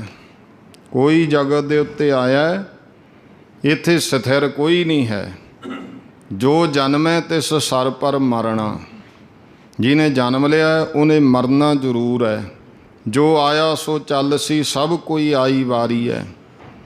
ਜਿਹੜਾ ਵੀ ਕੋਈ ਆਇਆ ਵਾਰੀ ਮੁਤਾਬਕ ਚਲੇ ਜਾਣਾ ਹੈ ਨਾ। ਕਿੰਨੇ ਆਪਣੇ ਸਾਹਮਣੇ ਵੇਖਦਿਆਂ ਸੰਸਾਰ ਤੋਂ ਚਲੇ ਗਏ। ਵਾਰੀ ਆਪੋ ਆਪਣੀ ਕੋਈ ਨਾ ਬੰਧੈ ਧੀਰ, ਬੇਅੰਤ ਐਸੇ ਬਚਨ ਨੇ, ਜਿਵੇਂ ਜੇਹਾ ਚੀਰੀ ਲਿਖਿਆ ਤੇਹਾ ਹੁਕਮ ਕਮਾਹੇ, ਘੱਲੇ ਆਵੈ ਨਾਨਕਾ ਸੱਦੇ ਉੱਠੀ ਜਾਏ। ਇਹ ਸਰੀਰਤ ਕਰਕੇ ਵਿਛੋੜਾ ਹੈ ਅਤੇ ਇਹ ਤਾਂ ਸੰਸਾਰ ਤੋਂ ਪੈਣਾ ਹੈ। ਇੱਕ ਅਸੀਂ ਆਤਮਿਕ ਤੌਰ 'ਤੇ ਬ੍ਰਹਮ ਤੋਂ ਵਿਛੜੇ ਹੋਏ ਹਾਂ। ਜੋ ਸਾਡਾ ਆਤਮਾ ਬ੍ਰਹਮ ਰੂਪ ਅੰਸ਼ ਹੈ ਪਰਮਾਤਮਾ ਦੀ, ਅਤੇ ਉਸ ਪਰਮਾਤਮਾ ਤੋਂ ਵਿਛੜ ਗਏ। ਇਹਦੀ ਸਫਲਤਾ ਤਾਂ ਹੀ ਹੈ ਜੇ ਉਸ ਪਰਮਾਤਮਾ ਦੇ ਵਿੱਚ ਹੀ ਅਭੇਦ ਹੋ ਸਕੀਏ, ਜਿਹਦੀ ਅੰਸ਼ਾਂ ਉਹਦੇ ਵਿੱਚ ਮਿਲ ਜਾਈਏ। ਫਿਰ ਸਾਡਾ ਮਨੁੱਖਾ ਜਨਮ ਜਿਹੜਾ ਹੈ ਨਾ ਇਹ ਸਫਲਾ ਹੈ, ਜਿਹਦੀ ਬਾਬਤ ਸਾਨੂੰ ਬਚਨ ਵੀ ਮਹਾਰਾਜ ਨੇ ਇਹੀ ਕਹੇ ਹੈ, ਭਈ ਪ੍ਰਾਪਤ ਮਾਨੁਖ ਦੇ ਹੁਰੀਆ ਗੋਬਿੰਦ ਮਿਲਣ ਕੀ ਇਹੋ ਤੇਰੀ ਬਰੀਆ। ਜਿਹੜੇ ਫਿਰ ਗੁਰਮੁਖੋ ਇਸ ਗੱਲ ਨੂੰ ਸਮਝ ਲੈਂਦੇ ਨੇ ਅਸੀਂ ਵਿਛੜੇ ਹੋਏ ਹਾਂ, ਫਿਰ ਅੰਦਰ ਵਿਰਾਗ ਪੈਦਾ ਹੁੰਦਾ ਹੈ। ਹੁਣ ਜੇ ਆਪਾਂ ਤੋਂ ਜਿਹੜਾ ਕੋਈ ਦੂਰ ਹੋਵੇ, ਵਿਛੜਿਆ ਹੋਇਆ ਹੋਵੇ ਕਿਤੇ, ਉਹਨੂੰ ਚੇਤੇ ਕਰਕੇ ਵਿਰਾਗ ਵਿੱਚ ਨਹੀਂ ਆ ਜਾਂਦੇ। ਇਸੇ ਤਰ੍ਹਾਂ ਜਿਹੜੇ ਰੱਬ ਦੇ ਪਿਆਰੇ ਨੇ, ਗੁਰਮੁਖ ਪੁਰਸ਼ ਹੈ, ਉਹ ਫਿਰ ਹਮੇਸ਼ਾ ਲਈ ਵਿਰਾਗ ਆ ਜਾਂਦਾ ਉਹਨਾਂ ਦੇ ਅੰਦਰ। ਅਤੇ ਵਿਰਾਗ ਵਿੱਚ ਇੱਕ ਹੁੰਦਾ ਸੋਗ, ਇੱਕ ਵਿਰਾਗ, ਇਹਦਾ ਫਰਕ ਹੈ ਗੁਰਮੁਖੋ। ਸੋਗ ਹੁੰਦਾ ਕੋਈ, ਜਿਵੇਂ ਪ੍ਰਾਣੀ ਚੜ੍ਹਾਈ ਕਰ ਗਿਆ, ਦੁੱਖ ਮਨਾਉਂਦੇ ਆਪਾਂ ਸੋਗ। ਵਿਰਾਗ ਜਿਹੜਾ ਉਹ ਇੱਕ ਅਵਸਥਾ ਹੈ ਜੀਵਨ ਦੀ। ਅਤੇ ਵਿਰਾਗ ਜਿਵੇਂ ਗੁਰੂ ਕੇ ਆਪਾਂ ਕੋਈ ਦਿਹਾੜੇ ਮਨਾਉਂਦੇ ਹਾਂ, ਉਹ ਵਿਰਾਗ ਵਿੱਚ ਹੁੰਦੇ ਨੇ। ਕੋਈ ਜਿਵੇਂ ਕਿਸੇ ਗੁਰੂ ਦਾ ਸ਼ਹੀਦੀ ਦਿਹਾੜਾ ਮਨਾਇਆ ਜਾਂ ਸਾਹਿਬਜ਼ਾਦਿਆਂ ਦੇ ਸ਼ਹੀਦੀ ਦਿਹਾੜੇ ਆ, ਉਸ ਦਿਨ ਸਿੱਖ ਸੋਗ ਨਹੀਂ ਮਨਾਉਂਦਾ।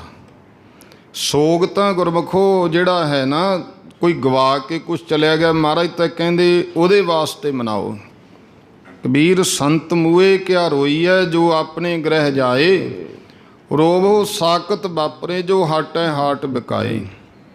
ਸੋਗ ਨਹੀਂ। ਆ ਹੁਣ ਜਿਵੇਂ ਤੁਸੀਂ ਦੇਖੋ ਦਸੰਬਰ ਮਹੀਨੇ ਵਿੱਚ ਇੱਕ ਮਨਮਤ ਪੈਦਾ ਹੋ ਗਈ ਸਾਡੇ ਅੰਦਰ। ਜਦੋਂ ਸਾਹਿਬਜ਼ਾਦਿਆਂ ਦੇ ਦਿਨ ਆਉਂਦੇ ਆ ਨਾ, ਅਸੀਂ ਸੋਗ ਦੇ ਵਿੱਚ ਉਹਨੂੰ ਲਿਆਉਂਦੇ ਹਾਂ। ਨਹੀਂ, ਸੋਗ ਹੋਰ ਚੀਜ਼ ਹੈ, ਵਿਰਾਗ ਹੋਰ ਚੀਜ਼ ਹੈ। ਸਾਹਿਬਜ਼ਾਦੇ ਦੀ ਸ਼ਹੀਦੀ ਚੜ੍ਹਦੀ ਕਲਾ ਦੇ ਵਿੱਚ ਦਿੱਤੀ ਹੈ, ਅਤੇ ਮਹਾਰਾਜ ਨੇ ਵੀ ਸਾਨੂੰ ਚੜ੍ਹਦੀ ਕਲਾ ਸਿਖਾਈ।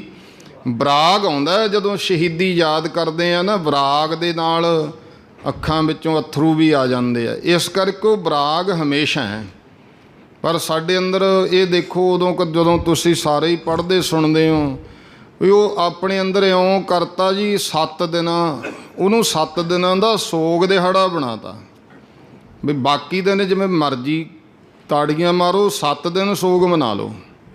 ਲੇਕਿਨ ਗੁਰਮੁਖੋ ਜਿਹੜਾ ਬਰਾਗੀ ਹੈ ਉਹਦਾ ਪਲ ਪਲ ਵਿਜੋਗ ਜਿਹੜਾ ਹੈ ਬਰਾਗ ਵਿੱਚ ਹੀ ਬੀਤਦਾ। ਅੱਖਾਂ ਵਿੱਚੋਂ ਅਥਰੂ ਆਉਂਦੇ ਨੇ।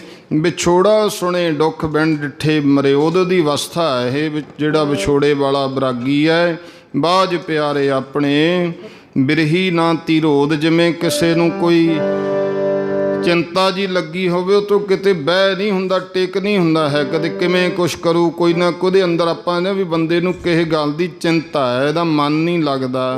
ਅਤੇ ਇਸੇ ਤਰ੍ਹਾਂ ਹੀ ਜਿਹੜਾ ਬਿਰਹੀ ਹੈ ਉਹਨੂੰ ਵੀ ਧੀਰਜ ਨਹੀਂ ਆਉਂਦਾ ਜਿੰਨਾ ਸਮਾਂ ਬ੍ਰਹਮ ਦਾ ਮਿਲਾਪ ਨਹੀਂ ਹੋ ਜਾਂਦਾ, ਉਹਨੂੰ ਜਿਉਣਾ ਮੁਸ਼ਕਲ ਹੋ ਜਾਂਦਾ ਹੈ। ਨਾ ਜੀਵੇ ਜਿਹੜਾ ਰਾਮ ਦਾ ਵਿਜੋਗੀ ਹੈ, ਨਾ ਜੀਵੇ ਜੀ ਜਿਹੜਾ ਰਾਮ ਦਾ ਵਿਜੋਗੀ ਹੈ। ਨਾ ਜੀਵੇ ਜਿਹੜਾ ਰਾਮ ਦਾ ਵਿਜੋਗੀ ਹੈ, ਨਾ ਜੀਵੇ ਜੀ ਜਿਹੜਾ ਰਾਮ ਦਾ ਵਿਜੋਗੀ ਹੈ। ਨਾ ਜੀਵੇ ਜਿਹੜਾ ਰਾਮ ਦਾ ਵਿਜੋਗੀ ਹੈ, ਨਾ ਜੀਵੇ ਜਿਹੜਾ ਰਾਮ ਦਾ ਵਿਜੋਗੀ ਹੈ। ਜਿਹੜਾ ਰਾਮ ਦਾ ਵਿਜੋਗੀ, ਜੋ ਰਾਮ ਦਾ ਵਿਜੋਗੀ, ਜਿਹੜਾ ਰਾਮ ਦਾ ਵਿਜੋਗੀ, ਜਿਹੜਾ ਰਾਮ ਦਾ ਵਿਜੋਗੀ, ਜਿਹੜਾ ਰਾਮ ਦਾ ਵਿਜੋਗੀ ਹੈ, ਰਾਮ ਦਾ ਵਿਜੋਗੀ ਹੈ। ਹਰਿਓ ਨਾ ਜੀਵੇ ਜੀ ਜਿਹੜਾ ਰਾਮ ਦਾ ਵਿਜੋਗੀ, ਨਾ ਜੀਵੇ ਜਿਹੜਾ ਰਾਮ ਦਾ ਵਿਜੋਗੀ। ਨਾ ਜੀਵੇ ਜਿਹੜਾ ਰਾਮ ਦਾ ਵਿਜੋਗੀ, ਨਾ ਜੀਵੇ ਜਿਹੜਾ ਰਾਮ ਦਾ ਵਿਜੋਗੀ, ਨਾ ਜੀਵੇ ਜਿਹੜਾ ਰਾਮ ਦਾ ਵਿਜੋਗੀ, ਨਾ ਜੀਵੇ ਜਿਹੜਾ ਰਾਮ ਦਾ ਵਿਜੋਗੀ। ਇਹ ਵੀ ਇੱਕ ਇਹ ਅੰਤਰੀਵ ਦਾ ਦੁੱਖ ਹੈ, ਵਿਛੋੜਾ ਸੁਣੇ ਦੁੱਖ। ਇੱਕ ਸੰਸਾਰ ਵਿੱਚ ਦੁੱਖ ਨੇ, ਜਿਵੇਂ ਮਹਾਰਾਜ ਕਹਿੰਦੇ ਦੁੱਖ ਵਿਛੋੜਾ, ਕੋਈ ਸੰਸਾਰੀ ਪ੍ਰਾਣੀ ਵਿਛੜ ਗਿਆ ਦੁੱਖ ਹੁੰਦਾ ਹੈ ਨਾ। ਇੱਕ ਦੁੱਖ ਭੁੱਖ ਵਾਰ ਇਹ ਵੀ ਤਾਂ ਦੁੱਖ ਹੀ ਹੈ। ਇੱਕ ਦੁੱਖ ਸਖਤ ਵਾਰ ਜਮਦੂਤ, ਜਦੋਂ ਕਈ ਸ਼ਕਤੀ ਵਾਲੇ ਉਹ ਸਖਤ ਵਾਰ ਜਦੋਂ ਆ ਕੇ ਤਕੜੇ ਹੱਥ ਪਾ ਲੈਂਦੇ, ਜਮਦੂਤਾਂ ਦੇ ਵੱਸ ਪੈਂਦਾ ਹੈ, ਤਾਂ ਗੁਰਮੁਖੋ ਉਹ ਵੀ ਫਿਰ ਵਿਛੋੜਾ ਹੈ। ਮਹਾਰਾਜ ਬਚਨ ਕਰਦੇ ਵੈਸਾਖ ਧੀਰ ਨਿਕਿਓ ਵਾਢੀਆ ਜਿਨ੍ਹਾਂ ਪ੍ਰੇਮ ਵਿਛੋ। ਇਹ ਮਨੁੱਖਾ ਜਨਮ ਦੇ ਵਿੱਚ ਜਿਹੜੇ ਗੁਰਮੁਖ ਜਗਿਆਸੂ ਇਸਤਰੀ ਹੈ ਜੀਵ, ਵਾਹਿਗੁਰੂ ਪਰਮਾਤਮਾ ਤੋਂ ਵਿਛੜ ਕੇ ਨੂੰ ਕਿਵੇਂ ਧੀਰਜ ਆਵੇ, ਉਸ ਪਰਮਾਤਮਾ ਤੋਂ ਵਿਛੜੀ ਹੋਈ ਜੀਵ ਇਸਤਰੀ ਨੂੰ ਜਿਨ੍ਹਾਂ ਪ੍ਰੇਮ ਵਿਛੋ। ਕਿਹਨਾਂ ਨੂੰ? ਜਿਨ੍ਹਾਂ ਦੇ ਅੰਦਰ ਪ੍ਰੇਮ ਵਿਛੋੜਾ ਹੈ, ਪਰਮਾਤਮਾ ਪ੍ਰਤੀ ਪ੍ਰੇਮ ਹੈ, ਮਿਲਣ ਦੀ ਅੰਦਰ ਜਗਿਆਸਾ ਹੈ। ਮਹਾਰਾਜ ਕਹਿੰਦੇ ਉਹਨੂੰ ਧੀਰਜ ਨਹੀਂ ਆ ਸਕਦਾ। ਸੰਸਾਰ ਵਿੱਚ ਆ ਕੇ ਪ੍ਰਾਣੀ ਜਿਹੜਾ ਹੈ, ਹਰ ਸਾਜਨ ਪੁਰਖ ਵਿਸਾਰ ਕੈ ਲੱਗੀ ਮਾਇਆ ਧੋਹ। ਇੱਥੇ ਆ ਕੇ ਬੰਦਾ ਰੱਬ ਨੂੰ ਭੁੱਲ ਜਾਂਦਾ। ਮਾਇਆ ਐਸੀ ਪੈਂਦੀ ਹੈ, ਇਹ ਮਾਇਆ ਜਿਤ ਹਰ ਵਿਸਰੈ ਮੋਹ ਉਪਜੈ ਭਾਉ ਦੂਜਾ ਲਾਇਆ।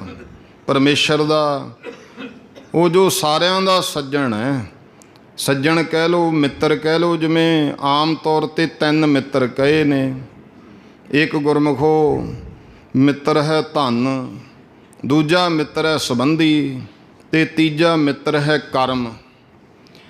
ਇਹ ਜਿਵੇਂ ਧਨ ਮਿੱਤਰ ਹੈ, ਉਹ ਉਹਨਾਂ ਸਮਾਂ ਜਿੰਨਾ ਸਮਾਂ ਆਖਰੀ ਸਵਾਸ ਆਉਂਦਾ ਹੈ, ਉਹਨਾਂ ਸਮਾਂ ਕੋਈ ਬਿਮਾਰੀ ਲੱਗ ਗਈ, ਇਲਾਜ ਕਰਾ ਲਿਆ, ਧਨ ਹੈਗਾ ਕੋਲੇ, ਇਹ ਆਪਣੀ ਮਿੱਤਰਤਾ ਨਿਭਾਈ ਜਾਂਦਾ ਹੈ।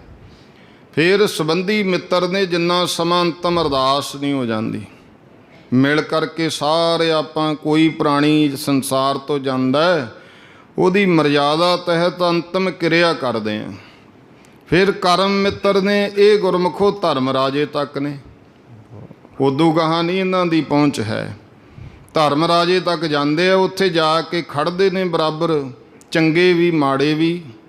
ਧਰਮ ਰਾਏ ਦਰ ਲੇਖਾ ਮੰਗ ਹੈ, ਜਦੋਂ ਹਿਸਾਬ ਕਿਤਾਬ ਮੰਗਿਆ ਜਾਂਦਾ ਹੈ ਨਾ, ਤਾਂ ਫਿਰ ਜਿਹੜੇ ਕਰਮ ਰੂਪੀ ਮਿੱਤਰ ਹੈ, ਚਾਹੇ ਚੰਗੇ ਨੇ ਚਾਹੇ ਮਾੜੇ ਹੈ, ਉਹ ਫਿਰ ਬਰਾਬਰ ਖੜ੍ਹ ਜਾਂਦੇ ਆ।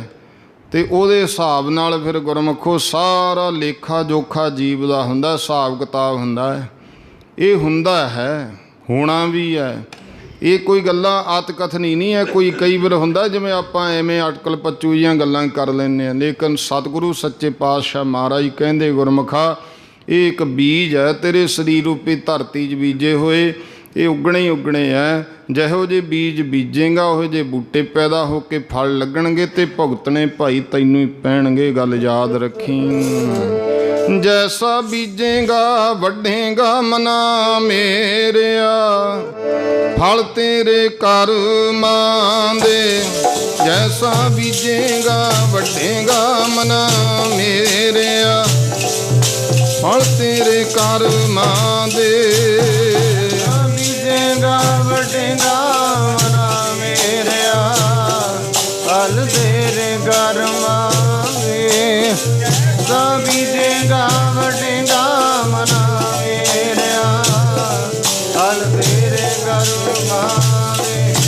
ਜੈਸਾ ਬੀਜੇਗਾ ਵੱਢੇਗਾ ਮਨਾ ਮੇਰਿਆ, ਫਲ ਤੇਰੇ ਕਰਮਾਂ ਦੇ। ਜੈਸਾ ਬੀਜੇਗਾ ਵੱਢੇਗਾ ਮਨਾ ਮੇਰਿਆ, ਫਲ ਤੇਰੇ ਕਰਮਾਂ ਦੇ। ਪਿਆਰੇ ਜੀ ਫਲ ਤੇਰੇ ਕਰਮਾਂ ਦੇ, ਮੇਰੇ ਪਿਆਰੇ ਜੀ ਫਲ ਤੇਰੇ ਕਰਮਾਂ ਦੇ। ਫਲ ਤੇਰੇ ਕਰਮਾਂ ਦੇ, ਮੇਰੇ ਪਿਆਰੇ ਫਲ ਤੇਰੇ ਕਰਮਾਂ ਦੇ।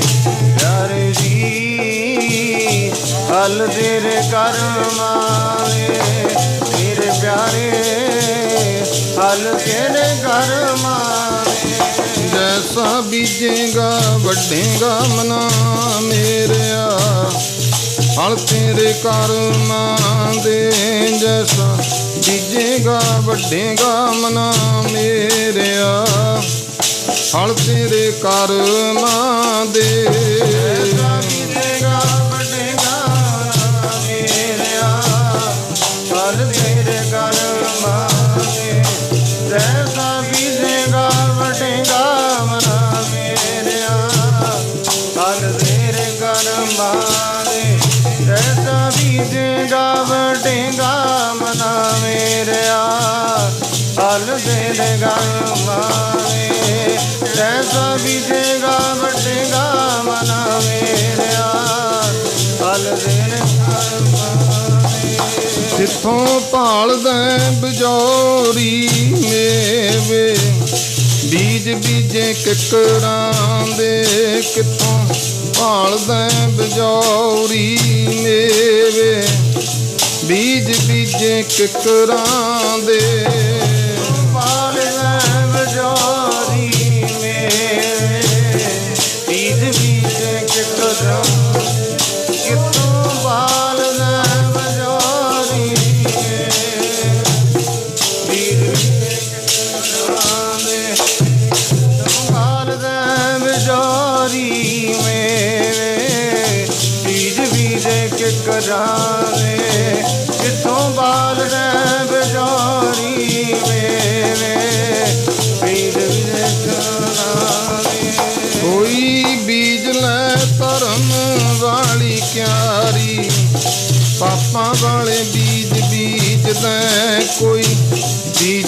ਧਰਮ ਵਾਲੀ ਕਿਆਰੀ, ਪਾਪਾਂ ਵਾਲੇ ਖੇਤ ਬੀਜ ਲੈ। ਕੋਈ ਬੀਜ ਲੈ ਧਰਮ ਵਾਲੀ ਕਿਆਰੀ, ਪਾਪਾਂ ਵਾਲੇ ਖੇਤ ਬੀਜ ਲੈ। ਕੋਈ ਬੀਜ ਲੈ ਧਰਮ ਵਾਲੀ ਕਿਆਰੀ, ਪਾਪਾਂ ਵਾਲੇ ਖੇਤ ਬੀਜ ਲੈ। ਕੋਈ ਬੀਜ ਲੈ ਧਰਮ ਵਾਲੀ ਕਿਆਰੀ, ਪਾਪਾਂ ਵਾਲੇ ਖੇਤ ਬੀਜ ਲੈ। ਕੋਈ ਬੀਜ ਲੈ ਧਰਮ ਵਾਲੀ ਕਿਆਰੀ, ਪਾਪਾਂ ਵਾਲੇ ਖੇਤ ਬੀਜ ਲੈ। ਇਹ ਚੰਗੇ ਤੇ ਮੰਦੇ ਬੀਜ ਹੈ ਕਰਮ। ਤੇ ਜਿਹੋ ਜਿਹੇ ਹੁਣ ਗੁਰਮੁਖੋ ਬੀਜ ਬੀਜੇ, ਕੋਈ ਪਾਪ ਕੀਤੇ ਕੋਈ ਪੁੰਨ ਕੀਤੇ, ਇਹ ਸਾਰੇ ਬਰਾਬਰ ਖੜੇ ਗਵਾਹੀਆਂ ਦਿੰਦੇ ਆ। ਤੇ ਫਿਰ ਉਸੇ ਮੁਤਾਬਕ ਹੈ, ਜੇ ਪਾਪ ਵੱਧ ਹੈ ਤਾਂ ਨਰਕਾਂ ਦੀ ਸਜ਼ਾ ਮਿਲਦੀ ਹੈ, ਜੇ ਪੁੰਨ ਵੱਧ ਗਏ ਸਵਰਗਾਂ ਦੇ ਸੁੱਖ ਮਿਲ ਜਾਂਦੇ। ਪਰ ਇਸ ਤੋਂ ਵੀ ਅੱਗੇ ਜਾ ਕੇ ਇੱਕ ਹੈ ਸੱਚਾ ਮਿੱਤਰ ਹੈ, ਉਹ ਹੈ ਭਾਈ ਨਾਮ। ਕਿਉਂਕਿ ਨਾਮ ਜਿਹੜਾ ਇਹ ਮੁਕਤੀ ਦਾਤਾ ਹੈ, ਜੋ ਸਤਿਗੁਰੂ ਤੋਂ ਸਾਨੂੰ ਪ੍ਰਾਪਤ ਹੁੰਦਾ ਹੈ। ਨਾਮ ਬਿਨਾਂ ਮੁਕਤੀ ਨਹੀਂ ਹੁੰਦੀ। ਪੁੰਨ ਕਰਮ ਕਰ ਲਏ, ਸਵਰਗ ਦੇ ਸੁੱਖ ਮਿਲ ਗਏ, ਤੇ ਜਿੰਨੇ ਉਹ ਪੁੰਨਾਂ ਦੇ ਬਦਲੇ ਸੁੱਖ ਭੋਗੇ ਗਏ, ਪੂਰੇ ਹੋ ਗਏ, ਜਨਮ ਫਿਰ ਮਿਲ ਜਾਣਾ। ਤੇ ਜੇ ਪਾਪ ਕੀਤੇ ਨਰਕਾਂ ਦੇ ਦੁੱਖ ਮਿਲੇ, ਉਹ ਭੋਗ ਕੇ ਫਿਰ ਉਹੋ ਜਿਹਾ ਜਨਮ ਮਿਲ ਗਿਆ। ਇਸ ਕਰਕੇ ਜਿਹੜੇ ਗੁਰਮੁਖ ਹੈ, ਬ੍ਰਹਮ ਗਿਆਨੀ ਪੁਰਸ਼ ਹੈ, ਉਹ ਕਹਿੰਦੇ ਨੇ ਭਾਈ ਇੱਕ ਲੋਹੇ ਦੀਆਂ ਬੇੜੀਆਂ ਨੇ, ਇੱਕ ਸੋਨੇ ਦੀਆਂ। ਹੁਣ ਬੇੜੀ ਤਾਂ ਬੇੜੀ ਹੈ, ਕਿਸੇ ਬੰਦੇ ਨੂੰ ਸੋਨੇ 'ਚ ਮੜ ਕੇ ਜਕੜ ਕੇ ਰੱਖ ਦਈਏ, ਉਹਨੂੰ ਖੁਸ਼ੀ ਤਾਂ ਹੋ ਜੂ ਮੇਰੇ ਕੋਲੇ ਸੋਨਾ ਬਹੁਤ ਹੈ, ਪਰ ਬੇੜੀ ਤਾਂ ਬੇੜੀ ਹੋਈ ਹੈ ਨਾ। ਇਸ ਕਰਕੇ ਭਗਤ ਕਬੀਰ ਸਾਹਿਬ ਜੀ ਨੇ ਤਾਂ ਇੱਥੋਂ ਤੱਕ ਬਚਨ ਕਹਿਤਾ, ਕਹਿੰਦੇ ਪਾਪ ਪੁੰਨ ਦੋਊ ਏਕ ਸਮਾਨ। ਕਹਿੰਦੇ ਭਾਈ ਇੱਕੋ ਜਿਹੀ ਹੈ, ਫਿਰ ਮੁਕਤੀ ਤਾਂ ਫੇਰ ਨਹੀਂ ਨਾ ਮਿਲੀ। ਤਾਂ ਮੁਕਤੀ ਕਿਵੇਂ ਪ੍ਰਾਪਤ ਹੋਵੇ? ਤਾਂ ਸਤਿਗੁਰੂ ਸੱਚੇ ਪਾਤਸ਼ਾਹ ਮਹਾਰਾਜ ਕਹਿੰਦੇ ਭਾਈ ਇਹ ਗੱਲ ਯਾਦ ਰੱਖਣੀ, ਮੁਕਤੀ ਸਤਿਗੁਰੂ ਦੇ ਦਰ ਤੋਂ ਪ੍ਰਾਪਤ ਹੋਣੀ ਹੈ। ਕਬੀਰ ਗੰਗਾ ਤੀਰ ਜੋ ਘਰ ਕਰੈ, ਪੀਵੈ ਨਿਰਮਲ ਨੀਰ, ਬਿਨ ਹਰ ਭਗਤ ਨਾ ਮੁਕਤ ਹੋਏ, ਇਉਂ ਕਹਿ ਰਮੈ ਕਬੀਰ। ਜੇ ਕੋ ਗੁਰ ਤੇ ਬੇਮੁਖ ਹੋਵੈ, ਬਿਨ ਸਤਿਗੁਰ ਮੁਕਤ ਨਾ ਪਾਵੈ।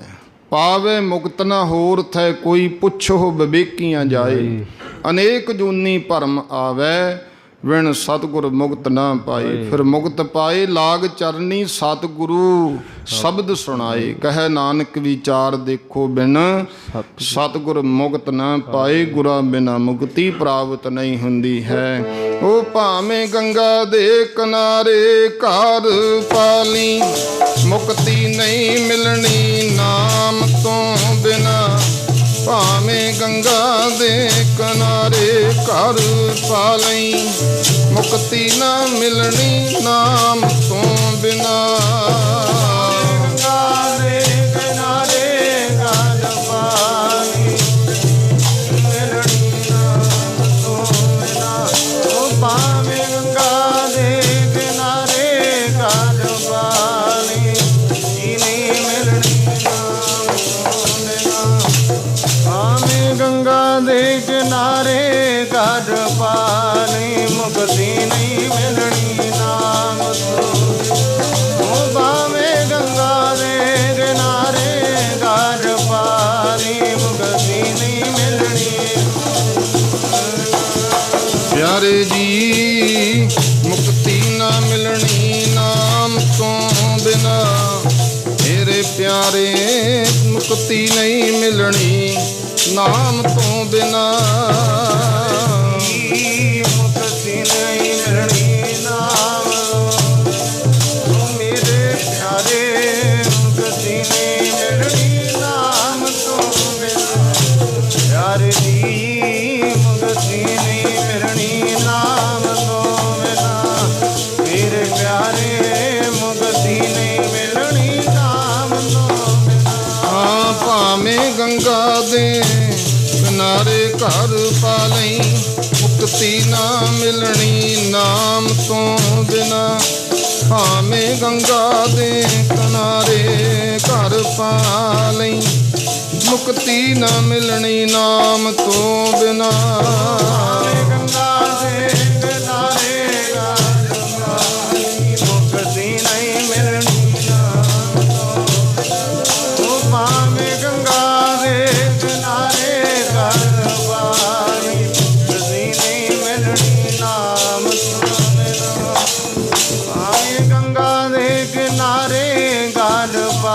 ਨਹੀਂ ਮੁਕਤੀ ਨਹੀਂ ਮਿਲਣੀ ਰਾਮ ਤੋਂ ਬਿਨਾ ਭਾਵੇਂ ਗੰਗਾ ਦੇ ਕਿਨਾਰੇ ਘਰ ਵਾਲੇ ਮੁਕਤੀ ਨਹੀਂ ਮਿਲਣੀ। ਉਹ ਅਸਲ ਸੱਜਣ ਹੈ ਵਾਹਿਗੁਰੂ ਪਰਮੇਸ਼ਰ ਪਰਮਾਤਮਾ ਦਾ ਨਾਮ। ਜੋ ਸਤਿਗੁਰਾਂ ਦੇ ਬਚਨ ਆਪਾਂ ਪੜ੍ਹਦੇ ਹਾਂ, ਸੱਜਣ ਸੱਚਾ ਪਾਤਿ ਸਾਹੁ ਸਿਰ ਸਾਹਾਂ ਦਾ ਸਾਹੁ ਜਿਸ ਪਾਸ ਬੈਠਿਆ ਸੋਹੀ ਹੈ ਸਭਨਾਂ ਦਾ ਵਿਸਾਹੁ। ਤੇ ਮਹਾਰਾਜ ਜੀ ਕਹਿੰਦੇ ਐਸੇ ਸੱਜਣ ਨੂੰ ਵਿਸਾਰ ਕੇ ਹਰ ਸੱਜਣ ਪੁਰਖ ਵਿਸਾਰ ਕੇ ਲੱਗੀ ਮਾਇਆ ਧੋਹ। ਪੁਰਖ ਦਾ ਭਾਵ ਹੈ ਜੋ ਪੂਰਨ ਹੈ, ਸਾਰੀ ਜਗ੍ਹਾ 'ਤੇ ਵਿਆਪਕ ਹੈ। ਫਿਰ ਪੁਰਖ ਦਾ ਗੁਰਮੁਖਾਂ ਨੇ ਵੀ ਅਰਥ ਕੀਤਾ ਪੂ ਨਾਮ ਨਰਕ ਦਾ ਹੈ ਅਤੇ ਨਰਕਾਂ ਤੋਂ ਵੀ ਜਿਹੜਾ ਰੱਖਿਆ ਕਰਦਾ ਸਾਡੀ। ਐਸੇ ਪਰਮਾਤਮਾ ਨੂੰ ਭੁਲਾ ਕੇ ਵਿਸਾਰ ਕੇ ਜਿਹੜਾ ਗੁਰਮੁਖੋ ਸੱਚਾ ਸੱਜਣ ਹੈ ਲੱਗੀ ਮਾਇਆ ਧੋਹ। ਮਾਇਆ ਦੀ ਧੋ ਲੱਗ ਗਈ, ਮਾਇਆ ਰੂਪੀ ਛਲ ਲੱਗ ਗਿਆ ਇਸ ਨੂੰ। ਸਰਪਣੀ ਤੇ ਉੱਪਰ ਨਹੀਂ ਬਲੀਆ ਜਨ ਬ੍ਰਹਮਾ ਵਿਸ਼ਨ ਮਹਾਦੇਵ ਛਲੀਆ। ਇਹ ਤਾਂ ਐਡੀ ਮਹਾਬਲੀ ਹੈ ਮਾਇਆ। ਮਹਾਰਾਜ ਕਹਿੰਦੇ ਬ੍ਰਹਮਾ ਵਿਸ਼ਨ ਤੇ ਮਹਾਦੇਵ ਨੂੰ ਵੀ ਛਲ ਲਿਆ। ਮਾਈ ਮਾਇਆ ਛਲ ਤ੍ਰਿਣ ਕੀ ਅਗਨ ਮੇਘ ਕੀ ਛਾਇਆ। ਛਲ ਕੀ ਹੁੰਦਾ ਹੈ? ਕੋਈ ਚੀਜ਼ ਭੁਲੇਖਾ ਜਿਹਾ ਪਾ ਜੇ ਸਾਨੂੰ, ਜਿਵੇਂ ਘਾਹ ਪਿਆ ਹੋਵੇ, ਕਈ ਪੰਡਾਂ ਅੱਗ ਲਾ ਦਿਓ, ਉਹ ਗੁਰਮੁਖੋ ਸਕਿੰਟ ਵੀ ਨਹੀਂ ਲੱਗਦੇ, ਸਾਰਾ ਹੀ ਮੱਚ ਕੇ ਸੁਆਹ ਜਾ ਹੋ ਜਾਂਦਾ। ਛਲ ਹੀ ਸੀ ਨਾ। ਤ੍ਰਿਣ ਕੀ ਅਗਨ ਮੇਘ ਕੀ ਛਾਇਆ। ਹੁਣ ਜਿਵੇਂ ਔੜ ਦੇ ਬੱਦਲ ਜੇ ਨਹੀਂ ਹੁੰਦੇ, ਔੜ ਵਿੱਚ ਉਹ ਚਿੱਟੇ ਜੇ ਬੱਦਲ ਹੋ ਜਾਂਦੇ, ਉਹਨਾਂ ਦੀ ਛਾਂ ਜੀ ਹੁੰਦੀ ਆ, ਉਹ ਖਿੰਡ ਜਾਂਦੀ ਆ ਉਦੋਂ ਹੀ। ਮੇਘ ਕੀ ਛਾਇਆ ਗੋਬਿੰਦ ਭਜਨ ਬਿਨ ਹੜ੍ਹ ਕਾ ਜਲ। ਜਿਵੇਂ ਹੜ੍ਹ ਦਾ ਜਲ ਆਉਂਦਾ, ਇੱਕ ਵਾਰੀ ਬਹੁਤ ਚੜ੍ਹ ਕੇ ਆਇਆ ਪਰ ਨਾਲ ਹੀ ਸਾਰਾ ਕੁਝ ਸਾਫ਼ ਜਿਹਾ ਹੋ ਜਾਂਦਾ। ਇਸੇ ਤਰ੍ਹਾਂ ਮਹਾਰਾਜ ਜੀ ਕਹਿੰਦੇ ਮਾਇਆ ਛਲ ਰੂਪ ਹੈ, ਭੁਲੇਖੇ ਪਾਉਂਦੀ ਹੈ ਸਾਨੂੰ, ਅਤੇ ਅਸੀਂ ਗੁਰਮੁਖੋ ਇਹ ਛਲ ਦੇ ਵਿੱਚ ਠੱਗੇ ਗਏ, ਛਲੇ ਗਏ। ਇਸ ਕਰਕੇ ਰੌਲੇ ਮਾਇਆ ਦੇ ਆ ਨਾ। ਕਿਤੇ ਵੀ ਚਲੇ ਜਾਓ, ਧਰਮ ਦਾ ਜਾਂ ਰਾਜਨੀਤੀ ਹੈ, ਸਮਾਜਿਕ ਕੰਮ ਹੈ, ਮਾਇਆ ਦੇ ਰੌਲੇ ਨੇ। ਮਾਇਆ ਵਾਸਤੇ ਕੋਈ ਕਿਸੇ ਨੂੰ ਕੁਛ ਕਹੀ ਜਾਂਦਾ, ਕੋਈ ਕਿਸੇ ਨੂੰ ਕੁਝ ਕਹੀ ਜਾਂਦਾ। ਸਾਹਿਬ ਜੀ ਕਹਿੰਦੇ ਫਿਰ ਜਿਨ੍ਹਾਂ ਵਾਸਤੇ ਇਕੱਠੀ ਕਰਦਾ ਇਹ ਯਾਦ ਰੱਖੀ ਛਲ ਫਰੇਬ ਕਰਦਾ ਪੁੱਤਰ ਕਲੱਤਰ ਨਾ ਸੰਗ ਧਨਾ ਹਰ ਅਵਿਨਾਸੀ ਓਹ। ਅਤੇ ਜਿਨ੍ਹਾਂ ਵਾਸਤੇ ਤੂੰ ਇਹ ਪਾਪ ਕਮਾਏ ਨਾ, ਠੱਗੀਆਂ ਜਿਹੀਆਂ ਕੀਤੀਆਂ, ਉਹਨਾਂ ਨੇ ਸਾਥ ਨਹੀਂ ਦੇਣਾ ਹੈ। ਉਹ ਜਿਨ੍ਹਾਂ ਲਈ ਪਾਪ ਕਮਾਉਣਾ ਤੂੰ, ਉਹਨਾਂ ਤੇਰੇ ਨਾਲ ਨਹੀਂ ਜਾਣਾ। ਜਿਨ੍ਹਾਂ ਲਈ ਪਾਪ ਕਮਾਏ ਤੂੰ, ਉਹਨਾਂ ਤੇਰੇ ਨਾਲ ਨਹੀਂ ਜਾਣਾ। ਪਾਪ ਕਮਾਉਣਾ ਤੂੰ, ਉਹਨਾਂ ਤੇਰੇ ਨਾਲ ਨਹੀਂ ਜਾਣਾ। ਜਿਨ੍ਹਾਂ ਲਈ ਪਾਪ ਕਮਾਉਣਾ ਉਹਨਾਂ ਤੇਰੇ ਨਾਲ ਨਹੀਂ ਜਾਣਾ। ਜਿਨ੍ਹਾਂ ਲਈ ਪਾਪ ਕਮਾਉਣਾ ਤੂੰ, ਉਹਨਾਂ ਤੇਰੇ ਨਾਲ ਨਹੀਂ ਜਾਣਾ। ਜਿਨ੍ਹਾਂ ਲਈ ਪਾਪ ਕਮਾਉਣਾ ਤੂੰ, ਉਹਨਾਂ ਤੇਰੇ ਨਾਲ ਨਹੀਂ ਜਾਣਾ। ਉਹ ਠੱਗੀਆਂ ਮਾਰ ਕੇ ਕੁਟੰਬ ਜਿਹੜਾ ਪਾਲਦਾ, ਲੇਖਾ ਦੇਣਾ ਤੇਰੀ ਜਾਨ ਨੇ। ਠੱਗੀਆਂ ਮਾਰ ਕੇ ਕੁਟੰਬ ਜਿਹੜਾ ਪਾਲਦਾ, ਲੇਖਾ ਦੇਣਾ ਤੇਰੀ ਜਾਨ ਨੇ। ਮਾਰ ਕੇ ਕੁਟੰਬ ਦੇਣਾ ਪਾਲਦਾ, ਲੇਖਾ ਦੇਣਾ ਤੇਰੀ ਜਾਨ ਨੇ। ਠੱਗੀਆਂ ਮਾਰ ਕੇ ਕੁਟੰਬ ਦੇਣਾ ਪਾਲਦਾ, ਲੇਖਾ ਦੇਣਾ ਤੇਰੀ ਜਾਨ ਨੇ। ਮਾਰ ਕੇ ਕੁਟੰਬ ਦੇਣਾ ਪਾਲਦਾ, ਲੇਖਾ ਦੇਣਾ ਤੇਰੀ ਜਾਨ ਨੇ। ਠੱਗੀਆਂ ਮਾਰ ਕੇ ਕੁਟੰਬ ਦੇਣਾ ਪਾਲਦਾ, ਲੇਖਾ ਦੇਣਾ ਤੇਰੀ ਜਾਨ ਨੇ। ਪਿਆਰੇ ਜੀ ਲੇਖਾ ਦੇਣਾ ਤੇਰੀ ਜਾਨ ਨੇ, ਮੇਰੇ ਪਿਆਰੇ ਲੇਖਾ ਦੇਣਾ ਤੇਰੀ ਜਾਨ ਨੇ। ਪਿਆਰੇ ਦੀ ਲੇਖਾ ਦੇਣਾ ਤੇਰੀ ਜਾਨ ਨੇ, ਮੇਰੇ ਪਿਆਰੇ ਲੇਖਾ ਦੇਣਾ ਤੇਰੀ ਜਾਨ ਨੇ। ਪਿਆਰੇ ਦੀ ਦੇਣਾ ਤੇਰੀ ਜਾਨ ਨੇ ਮੇਰੇ ਪਿਆਰੇ ਲੇਖਾ ਦੇਣਾ ਤੇਰੀ ਜਾਨ ਨੇ। ਹਾਂ ਠੱਗੀਆਂ ਮਾਰ ਕੇ ਕੁਟੰਬ ਜਿਹੜਾ ਪਾਲਦਾ ਲੇਖਾ ਦੇਣਾ ਤੇਰੀ ਜਾਨ ਨੇ। ਠੱਗੀਆਂ ਮਾਰ ਕੇ ਕੁਟੰਬ ਜਿਹੜਾ ਪਾਲਦਾ ਲੇਖਾ ਦੇਣਾ ਤੇਰੀ ਜਾਨ ਨੇ। ਮਾਰ ਕੇ ਕੁਟੰਬ ਜਿਹੜਾ ਪਾਲਦਾ ਲੇਖਾ ਦੇਣਾ ਤੇਰੀ ਜਾਨ। ਠੱਗੀਆਂ ਮਾਰ ਕੇ ਕੁਟੰਬ ਜਿਹੜਾ ਪਾਲਦਾ ਲੇਖਾ ਦੇਣਾ ਤੇਰੀ ਜਾਨ। ਮਾਰ ਕੇ ਕੁਟੰਬ ਜਿਹੜਾ ਪਾਲਦਾ ਲੇਖਾ ਦੇਣਾ ਤੇਰੀ ਜਾਨ ਨੇ। ਠੱਗੀਆਂ ਮਾਰ ਕੇ ਕੁਟੰਬ ਜਿਹੜਾ ਪਾਲਦਾ ਲੇਖਾ ਦੇਣਾ ਤੇਰੀ ਜਾਨ ਨੇ। ਮਹਾਰਾਜ ਬਚਨ ਕਰਦੇ ਪੁੱਤਰ ਕਲੱਤਰ ਨਾ ਸੰਗ ਧਨਾ ਹਰ ਅਵਿਨਾਸ਼ੀ ਓਹ। ਭਾਈ ਕੇਵਲ ਤੇ ਕੇਵਲ ਉਹ ਅਵਿਨਾਸ਼ੀ ਜੋ ਅਕਾਲ ਪੁਰਖ ਹੈ, ਨਾਸ਼ ਤੋਂ ਰਹਿਤ ਪ੍ਰਮਾਤਮਾ ਹੈ, ਉਹਦਾ ਨਾਮ ਹੀ ਜੀਵ ਦੇ ਅੰਗ ਸੰਗ ਨਿਭਦਾ। ਬਾਕੀ ਜਿੰਨੇ ਪੁੱਤਰ ਕਲੱਤਰ ਹੈ, ਧਨ ਹੈ, ਇਹ ਸੰਗੀ ਸਾਥੀ ਨਹੀਂ ਬਣਦਾ। ਜਿੱਥੇ ਪੁੱਤਰ ਕਲੱਤਰ ਨਾ ਬੇਲੀ ਕੋਈ, ਤਿੱਥੇ ਹਰ ਆਪ ਛਡਾਇਆ। ਮਹਾਰਾਜ ਕਹਿੰਦੇ ਭਾਈ ਇਹ ਜਾਣ ਲੈ, ਉੱਥੇ ਵਾਹਿਗੁਰੂ ਛਡਾਉਣ ਵਾਲਾ ਹੈ ਤੈਨੂੰ। ਜੋ ਸੰਸਾਰ ਹੈ ਕਿ ਕੁਟੰਬ ਮਿੱਤਰ ਭਾਈ ਦੀਸੈ ਮਨ ਮੇਰੇ, ਤੇ ਸਭ ਆਪਣੇ ਸਵਾਏ ਮਿਲਾਸਾ। ਜਿਤ ਦਿਨ ਉਨਕਾ ਸੁਆਓ ਹੋਏ ਨਾ ਆਵੈ, ਤਿਤ ਦਿਨ ਨੇੜੇ ਕੋ ਨਾ ਟੁਕਾਸਾ। ਫਿਰ ਕੋਈ ਭਾਈ ਕੋਲੇ ਵੀ ਨਹੀਂ ਬਹਿੰਦਾ ਹੈ। ਸੁਖ ਮੈਂ ਆਨ ਬਹੁਤ ਮਿਲ ਬੈਠਤ, ਰਹਿਤ ਚਹੂ ਦਿਸ ਘੇਰੈ ਬਿਪਤ ਪਰੀ। ਸਭ ਹੀ ਸੰਗ ਛਾੜਤ ਕੋ ਨਾ ਆਵਤ ਨੇਰੈ। ਤੋ ਸਾਹਿਬ ਜੀ ਕਹਿੰਦੇ ਇਸ ਕਰਕੇ ਵਾਹਿਗੁਰੂ ਅਵਿਨਾਸ਼ੀ ਅਕਾਲ ਪੁਰਖ ਜੀ ਦੇ ਨਾਮ ਨਾਲ ਜੁੜ। ਮਹਾਰਾਜ ਨੇ ਅੱਗੇ ਬਚਨ ਕਹੇ ਪਲਚ ਪਲਚ ਸਗਲੀ ਮੂਈ ਝੂਠੈ ਧੰਤੈ ਮੋਹ।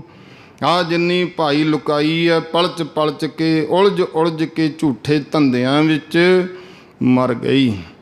ਝੂਠੇ ਧੰਦਿਆਂ ਦੇ ਮੋਹ ਵਿੱਚ ਲੱਗੀ ਹੈ। ਪਲਚ ਪਲਚ ਕੇ ਸਾਰੀ ਹੀ ਜਿਵੇਂ ਮਿੱਠੇ ਦੇ ਲਾਲਚ ਵਿੱਚ ਆ ਕੇ ਮੱਖੀ ਬਹਿ ਜਾਂਦੀ ਹੈ ਉੱਤੇ ਤੇ ਵਿੱਚੇ ਹੀ ਮਰ ਜਾਂਦੀ ਹੈ। ਇਸੇ ਤਰ੍ਹਾਂ ਹੀ ਮਨੁੱਖ ਦੀ ਦਸ਼ਾ। ਮਹਾਰਾਜ ਦੇ ਬਚਨ ਨੇ ਮਿੱਠੇ ਮੱਖ ਮੂਆ ਕਿਉਂ ਲਏ ਉਡਾਰੀ, ਹਸਤੀ ਗਰਤ ਪਿਆ ਕੋ ਤਰੀਐ ਤਾਰੀ। ਜਿਵੇਂ ਹਾਥੀ ਹੈ ਉਹਨੂੰ ਕਾਗਜ਼ਾਂ ਦੀ ਹਸਤਨੀ ਜੀ ਬਣਾ ਕੇ ਕਾਨਿਆਂ ਦੀ ਛੱਤ ਪਾ ਕੇ ਟੋਆ ਪੱਟਿਆ ਹੁੰਦਾ ਉਹਦੇ 'ਤੇ ਖੜੀ ਕਰ ਦਿੰਦੇ ਆ। ਕਾਮ ਬਸ ਹੋਇਆ ਭੱਜ ਕੇ ਜਾਂਦਾ, ਟੋਏ 'ਚ ਡਿੱਗ ਕੇ ਸਾਰੀ ਜ਼ਿੰਦਗੀ ਗੁਲਾਮੀ ਕੱਟਦਾ। ਜਿੱਧਰ ਨੂੰ ਮੋੜਦੇ ਉੱਧਰ ਨੂੰ ਚਲਿਆ ਜਾਂਦਾ, ਲੋਕਾਂ ਦਾ ਤਮਾਸ਼ਾ ਬਣਦਾ ਹੈ। ਕਾਲ ਬੂਤ ਕੀ ਹਸਤਨੀ ਮਨ ਬੌਰਾ ਰੇ, ਚਲਤ ਰਚਿਓ ਜਗਦੀਸ਼ ਜਗਤ ਈਸ਼ਵਰ ਨੇ ਕੌਤਕ ਰਚਿਆ ਹੋਇਆ ਹੈ। ਕਾਮ ਸਵਾਏ ਗੱਜ ਬਸ ਪਰੇ ਮਨ ਬੌਰਾ ਰੇ, ਅੰਕਸ ਸਹਿਓ ਸੀਸ। ਮਹਾਰਾਜ ਕਹਿੰਦੇ ਇਸ ਤਰ੍ਹਾਂ ਦੁੱਖ ਸਹਿੰਦਾ ਹੈ ਝੂਠੇ ਧੰਦੇ ਮੋਹ ਵਿੱਚ ਪੈ ਕੇ। ਇਕਸ ਹਰ ਕੇ ਨਾਮ ਬਿਨ ਅੱਗੇ ਲਈਐ ਖੋਹੇ।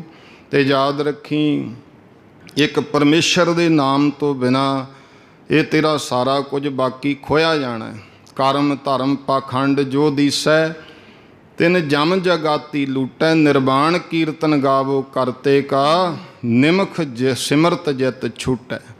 ਭਾਈ ਇਹ ਜਿਹੜੇ ਕਰਮ ਧਰਮ ਨੇ ਦਿਖਾਵੇ ਜਿਹਦੇ ਕਰਦਾ ਹੈ ਨਾ, ਜਮ ਰੂਪੀ ਜਗਾਤੀਏ ਨੇ ਲੁੱਟ ਲੈਣੇ ਨੇ, ਟੈਕਸ ਲੈਣ ਵਾਲੇ ਨੇ। ਇਸ ਕਰਕੇ ਇੱਕ ਸਹਰ ਕੇ ਨਾਮ ਬਿਨ, ਇੱਕ ਨਾਮ ਤੋਂ ਬਿਨਾਂ ਅੱਗੇ ਲਈਏ ਖੋ। ਬਾਕੀ ਸਾਰੇ ਭਾਈ ਅੱਗੇ ਖੋਹੇ ਜਾਣੇ ਆ। ਤੇ ਮਾਰਗ ਲੰਮੇਰਾ ਬੜਾ ਹੈ। ਇਹ ਪਰਮਾਤਮਾ ਨੇ ਕੀ ਕੁਛ ਸਾਜਿਆ, ਇਹਦਾ ਕੋਈ ਅੰਤ ਨਹੀਂ ਹੈ।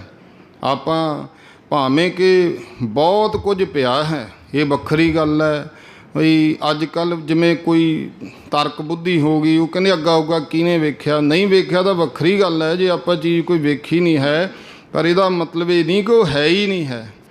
ਹੁਣ ਅਸੀਂ ਕੀ ਵੇਖ ਲਾਂਗੇ, ਜਿੰਨਾ ਵਿਗਿਆਨ, ਹੁਣ ਵਿਗਿਆਨ ਦੀ ਗੱਲ ਕਰਦੇ ਹਾਂ, ਵਿਗਿਆਨ ਪਹਿਲੀ ਗੱਲ ਤਾਂ ਆਪਣੇ ਕਹੇ 'ਤੇ ਸਥਿਰ ਨਹੀਂ। ਫਿਰ ਉਹ ਆਪ ਕਹਿੰਦੇ ਜਿਹੜੇ ਚੰਗੇ ਵਿਗਿਆਨੀ ਵੀ ਭਾਈ ਇਹ ਤਾਂ ਬ੍ਰਹਿਮੰਡ ਪਤਾ ਨਹੀਂ ਕੀ ਕੁਛ ਬਣਾਇਆ ਪਿਆ ਪਰਮਾਤਮਾ ਨੇ, ਅਸੀਂ ਤਾਂ ਕੁਛ ਵੀ ਨਹੀਂ ਅਜੇ ਇਹਦੇ ਵਿੱਚੋਂ ਪਾਲਿਆ ਹੈ। ਕਿੰਨਾ ਕੁਝ ਹੈ। ਗੁਰੂ ਸਾਹਿਬ ਜੀ ਕਹਿੰਦੇ ਜੇ ਮਾਰਗ ਕੇ ਗਨੇ ਜਾਹੇ ਨਾ ਕੋਸਾ, ਹਰ ਕਾ ਨਾਮ ਉਹਾ ਸੰਗ ਤੋਸਾ। ਜਿਹੇ ਪੈਂਡਾ ਮਹਾ ਅੰਧ ਗੁਬਾਰਾ। ਹਰੀ ਦਾ ਨਾਮ ਹੀ ਹੈ ਜਿਹਨੇ ਉਜਿਆਰਾ ਕਰਨਾ ਹੈ। ਬਹੁਤ ਲੰਮੇਰਾ ਰਸਤਾ ਹੈ ਤੇ ਇਹੋ ਜਿਹੇ ਰਸਤੇ ਵਿੱਚ ਜਹ ਮਹਾ ਭਿਆਨ ਦੂਤ ਜਮ ਦਲੈ ਤਹ ਕੇਵਲ ਨਾਮ ਸੰਗ ਤੇਰਾ ਚੱਲੈ। ਜਹ ਮੁਸ਼ਕਲ ਹੋਵੈ ਅਤ ਭਾਰੀ ਹਰ ਕੋ ਨਾਮ ਖਿਨ ਮਾਹੇ ਉਧਾਰੀ। ਅਨਕ ਪੁਨਹ ਚਰਨ ਕਰਤ ਨਹੀਂ ਤਰੈ ਹਰ ਕੋ ਨਾਮ ਕੋਟ ਪਾਪ ਪਰ ਹਰੈ।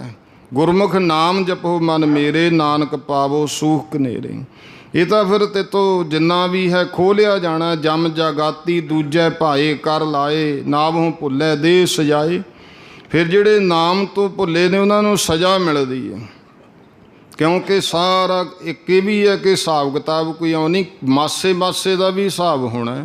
ਘੜੀ ਮੁਹਤ ਕਾ ਲੇਖਾ ਦੇਵੈ ਰਤੀਓ ਮਾਸਾ ਤੋਲ ਕਢਾ ਬਣਿਆ। ਇਹ ਗੁਰੂ ਸਾਹਿਬ ਦੇ ਬਚਨ ਹੈ। ਇਸ ਕਰਕੇ ਜਾਣ ਲੈ ਹਰ ਬਿਨ ਅਵਰ ਕਿਰਿਆ ਬਿਰਥੇ। ਜਪ ਤਪ ਸੰਜਮ ਕਰਮ ਕਮਾਣੇ ਇਹ ਓਰੈ ਮੂਸੇ।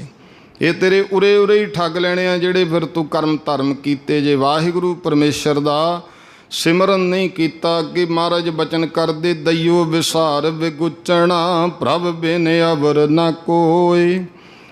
ਦਈਓ ਦਾ ਅਰਥ ਹੈ ਦੱਦਾ ਤੇ ਯਈਏ ਨੂੰ ਔਂਕੜ। ਜਦੋਂ ਸੰਥਿਆ ਕਰਾਉਂਦੇ ਇਹਦਾ ਉਚਾਰਨ ਦਈਓ ਬਣਨਾ। ਉਚਾਰਨ ਹੁਣ ਬਹੁਤ ਪਾਠੀ ਸਿੰਘ ਉਹ ਦੱਜ ਬੋਲਦੇ ਨੇ। ਨਹੀਂ ਭਾਈ, ਜਿਹੜਾ ਯਈਆ ਨਾ ਪੁਰਾਤਨ ਜਦੋਂ ਆਪਾਂ ਲਿਖਤਾਂ ਵੇਖਦੇ ਹਾਂ ਪਹਿਲਾਂ ਜਿਵੇਂ ਗਿਆਨੀ ਸ਼ਬਦ ਵੀ ਲਿਖਦੇ ਹੁੰਦੇ ਗੱਗਾ ਯਈਏ ਕੰਨਾ ਨੰਨੇ ਵਿਹਾਰੀ ਪਾ ਦਿੰਦੇ ਹੁੰਦੇ, ਉਹ ਵੀ ਗਿਆਨੀ ਬਣਦਾ। ਇਹ ਪੁਰਾਤਨ ਤੋਂ ਭਾਸ਼ਾ ਜਦੋਂ ਆਪਾਂ ਸੰਥਿਆ ਕਰਾਂਗੇ ਫਿਰ ਆਪਾਂ ਨੂੰ ਪਤਾ ਲੱਗਦਾ ਯਈਏ ਦਾ ਉਚਾਰਨ ਕਰਨਾ ਕਿਵੇਂ ਹੈ।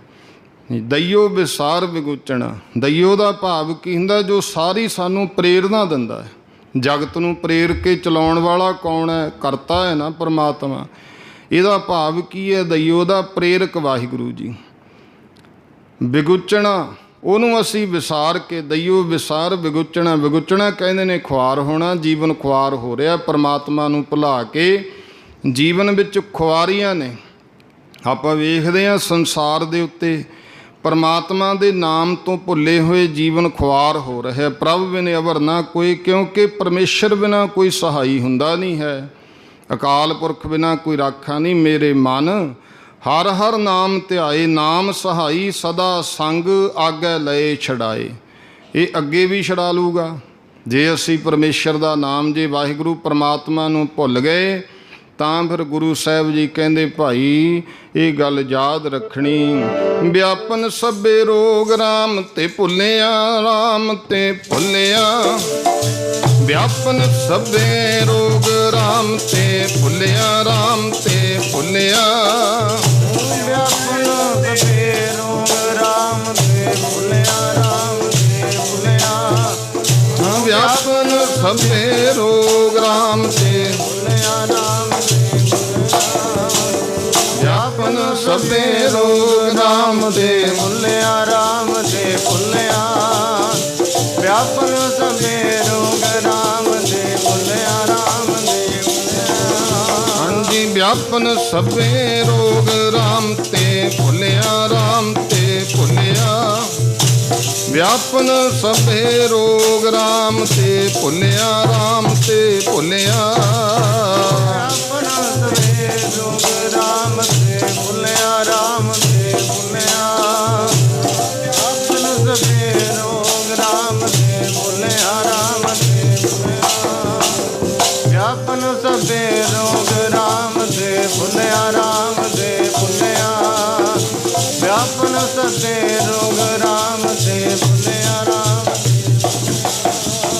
ਹੁਣ ਮੈਂ ਸਮਾਪਤੀ ਵੱਲ ਆਵਾਂ। ਗੁਰੂ ਸਾਹਿਬ ਜੀ ਕਹਿੰਦੇ ਯਾਦ ਰੱਖੋ ਕਾਤਕ ਕਰਮ ਕਮਾਵਣੇ ਦੋਸ਼ ਨਾ ਕਾਹੂ ਜੋਗ। ਪਰਮੇਸ਼ਰ ਤੇ ਭੁੱਲਿਆ ਵਿਆਪਨ ਸਭੇ ਰੋਗ। ਬੇਮੁਖ ਹੋਏ ਰਾਮ ਤੇ ਲੱਗਣ ਜਨਮ ਵਿਜੋਗ। ਵਿੱਚ ਨਾ ਕੋਈ ਕਰ ਸਕੈ ਕਿਸ ਤੈ ਰੋਵੈ। ਤੋ ਸਾਹਿਬ ਜੀ ਕਹਿੰਦੇ ਭਾਈ ਦਈਓ ਵਿਸਾਰ ਵਿਗੁਚਣਾ ਪ੍ਰਭ ਬਿਨ ਅਵਰ ਨਾ। ਪਰਮੇਸ਼ਰ ਤੋਂ ਬਿਨਾਂ ਫਿਰ ਕੋਈ ਸਹਾਇਤਾ ਕਰਨ ਵਾਲਾ ਨਹੀਂ। ਪ੍ਰੀਤਮ ਚਰਣੀ ਜੋ ਲੱਗੇ ਤਿਨ ਕੀ ਨਿਰਮਲ ਸੋਏ। ਫਿਰ ਜਿਹੜੇ ਕੋਈ ਪਿਆਰੇ ਪਰਮੇਸ਼ਰ ਦੀ ਚਰਨੀ ਲੱਗ ਗਏ, ਤਿਨ ਕੀ ਸੋਭਾ ਕਿਆ ਗਣੀ ਪ੍ਰਗਟ ਭਈ ਜਹਾਨ। ਉਹਨਾਂ ਦੀ ਫਿਰ ਸੋਭਾ ਵੀ ਹੁੰਦੀ ਹੈ। ਜਿਹੜੇ ਵਾਹਿਗੁਰੂ ਦੇ ਚਰਨੀ ਲੱਗ ਗਏ ਉਹਨਾਂ ਦੀ ਪਵਿੱਤਰ ਸੋਭਾ ਹੈ। ਨਾਨਕ ਕੀ ਪ੍ਰਭ ਬੇਨਤੀ, ਪ੍ਰਭ ਮਿਲੋ ਪ੍ਰਾਪਤ ਹੋਏ। ਗੁਰੂ ਸਾਹਿਬ ਜੀ ਬਚਨ ਕਰਦੇ ਹਨ, ਭਾਈ ਉਸ ਅਕਾਲ ਪੁਰਖ ਪਰਮਾਤਮਾ ਨੂੰ ਮਿਲੀਏ, ਅਰਦਾਸ ਕਰੋ ਸੱਚੇ ਪਾਤਸ਼ਾਹ ਦੀ ਪ੍ਰਾਪਤੀ ਹੋ ਜੇ, ਅੰਤਸ਼ਕਰਨ ਦੇ ਵਿੱਚ ਵਾਹਿਗੁਰੂ ਜੀ ਦੀ ਸਾਖਿਆਤਤਾ ਹੋ ਜੇ। ਵੈਸਾਖ ਸੁਹਾਵਾ ਤਾ ਲੱਗੈ, ਜਾ ਸੰਤ ਭੇਟੈ ਹਰ ਸੋਏ। ਫਿਰ ਇਹ ਵੈਸਾਖ ਜਿਹੜਾ ਮਨੁੱਖਾ ਜਨਮ ਵੀ ਹੈ, ਵੈਸਾਖ ਸੁਹਾਵਾ ਤਾਂ ਲੱਗੈ, ਤਾਂ ਫਿਰ ਇਹ ਸੁਹਾਵਣਾ ਹੋ ਜੂ, ਸਾਡਾ ਜੀਵਨ ਰੂਪੀ ਵਿਸਾਖ ਸੋਹਣਾ ਹੋ ਜੂ। ਇਹ ਜੀਵਨ ਜਿਉਣ ਦਾ ਆਨੰਦ ਆਊਗਾ ਫਿਰ ਜਦੋਂ ਜਾਂ ਸੰਤ ਭੇਟੈ ਹਰ ਸੋਏ, ਜਦੋਂ ਭਾਈ ਗੁਰਮੁਖ ਪਿਆਰੇ, ਰੱਬ ਦੇ ਪਿਆਰੇ ਸੰਤ ਜਨ ਮਿਲ ਪੈਣ।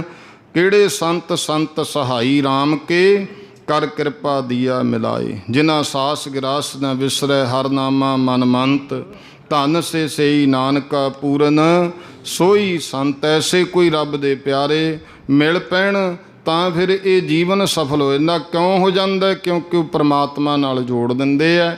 ਜੇ ਕੋਈ ਆਪਾਂ ਸਤਿਗੁਰੂ ਸੱਚੇ ਪਾਤਸ਼ਾਹ ਦੇ ਲੜ ਲੱਗੀਏ, ਗੁਰੂ ਪਾਤਸ਼ਾਹ ਮਹਾਰਾਜ ਕਹਿੰਦੇ ਭਾਈ ਗੁਰੂ ਉਪਦੇਸ਼ ਨੂੰ ਕਮਾਈਏ, ਫਿਰ ਸਾਡਾ ਗੁਰਮੁਖੋ ਅੱਗਾ ਵੀ ਸਬਰ ਜਾਂਦਾ ਹੈ ਅਤੇ ਇੱਥੇ ਵੀ ਸਾਡਾ ਜੀਵਨ ਸੁਹਾਵਣਾ, ਅੱਗਾ ਵੀ ਸਾਡਾ ਸਬਰ ਜਾਂਦਾ ਹੈ। ਤੋ ਇਹ ਜਿਹੜਾ ਦਿਹਾੜਾ, ਜਿਵੇਂ ਆਪਾਂ ਇਸ ਪ੍ਰਥਾਈ ਗੱਲ ਕਰ ਲਈ ਅੱਜ, ਜੋ ਕੱਲ੍ਹ ਨੂੰ ਵਿਸਾਖੀ ਦਾ ਦਿਹਾੜਾ ਹੈ, ਇਹ ਜਿੱਥੇ ਵਿਸਾਖੀ ਦਾ ਆਮ ਸੰਸਾਰ ਵਿੱਚ ਖੁਸ਼ੀ ਦਾ, ਖੇੜਿਆਂ ਦਾ ਦਿਨ ਹੈ, ਉੱਥੇ ਭਾਈ ਗੁਰਮੁਖ ਪਿਆਰਿਓ ਇਹ ਜਿਹੜਾ ਸਾਡਾ ਜੀਵਨ ਵਿਸਾਖ ਵਾਂਗੂ ਖਿੜ ਜਾਵੇ ਤਾਂ ਇਹ ਸਿੱਖ ਪੰਥ ਦੇ ਵਾਸਤੇ ਇੱਕ ਅੰਮ੍ਰਿਤ ਦਾ ਦਿਹਾੜਾ ਹੈ।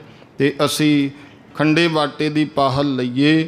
ਜਿਵੇਂ ਭਾਈ ਡੱਲੇ ਨੇ ਬਹੁਤ ਸੇਵਾ ਕੀਤੀ ਮਹਾਰਾਜ ਦੀ, ਅਤੇ ਮਹਾਰਾਜ ਕਹਿੰਦੇ ਡੱਲਿਆ ਮੰਗ ਕੀ ਮੰਗਦਾ ਹੈ? ਕਹਿਣ ਲੱਗਿਆ ਮਹਾਰਾਜ ਕਿਰਪਾ ਕਰੋ, ਮੈਨੂੰ ਸਤਿਗੁਰੂ ਜੀ ਦਰਗਾਹ ਦੇ ਵਿੱਚ ਆਪਣੇ ਚਰਨਾਂ ਵਿੱਚ ਪੀੜ੍ਹੀ ਜਿੰਨੀ ਜਗ੍ਹਾ ਦੇ ਦਿਓ। ਸਤਿਗੁਰੂ ਸੱਚੇ ਪਾਤਸ਼ਾਹ ਮਹਾਰਾਜ ਕਹਿਣ ਲੱਗੇ ਡੱਲਿਆ ਇਹ ਨਹੀਂ ਮਿਲ ਸਕਦੀ, ਤੈਂ ਦੁਨਿਆਵੀ ਸੇਵਾ ਕੀਤੀ ਹੈ, ਦੁਨੀਆ ਸਾਡੇ ਬਦਲੇ ਲਾਈ, ਤੈਨੂੰ ਦੁਨੀਆ ਦਾ ਕੋਈ ਰਾਜ ਭਾਗ ਦੇ ਦਿੰਦੇ ਹੈ। ਜੇ ਭਾਈ ਦਰਗਾਹ ਦੇ ਵਿੱਚ ਤੂੰ ਜਗ੍ਹਾ ਮੰਗਦਾ ਫਿਰ ਇਉਂ ਕਰ, ਸਾਡਾ ਬਚਨ ਮੰਨ, ਅੰਮ੍ਰਿਤ ਦੀ ਦਾਤ ਪ੍ਰਾਪਤ ਕਰ।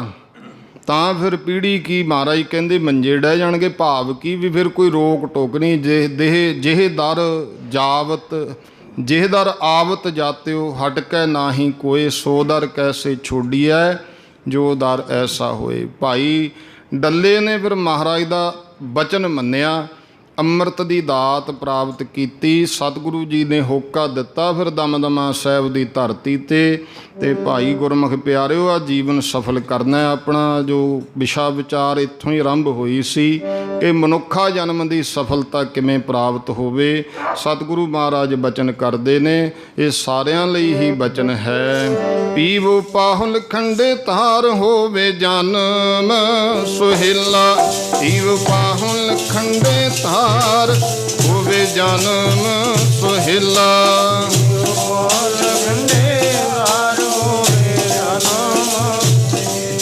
ਪੀਵੋ ਪਾਹੁਲ ਖੰਡੇ ਤਾਰ ਹੋਵੇ, ਪੀਵੋ ਪਾਹੁਲ ਖੰਡੇ ਤਾਰ ਹੋਵੇ ਜਨਮ ਸੁਹੇਲਾ। ਪੀਵੋ ਪਾਹੁਲ ਖੰਡੇ ਤਾਰ ਹੋਵੇ ਜਨਮ ਸੁਹੇਲਾ, ਹੋਵੇ ਜਨਮ ਸੁਹੇਲਾ।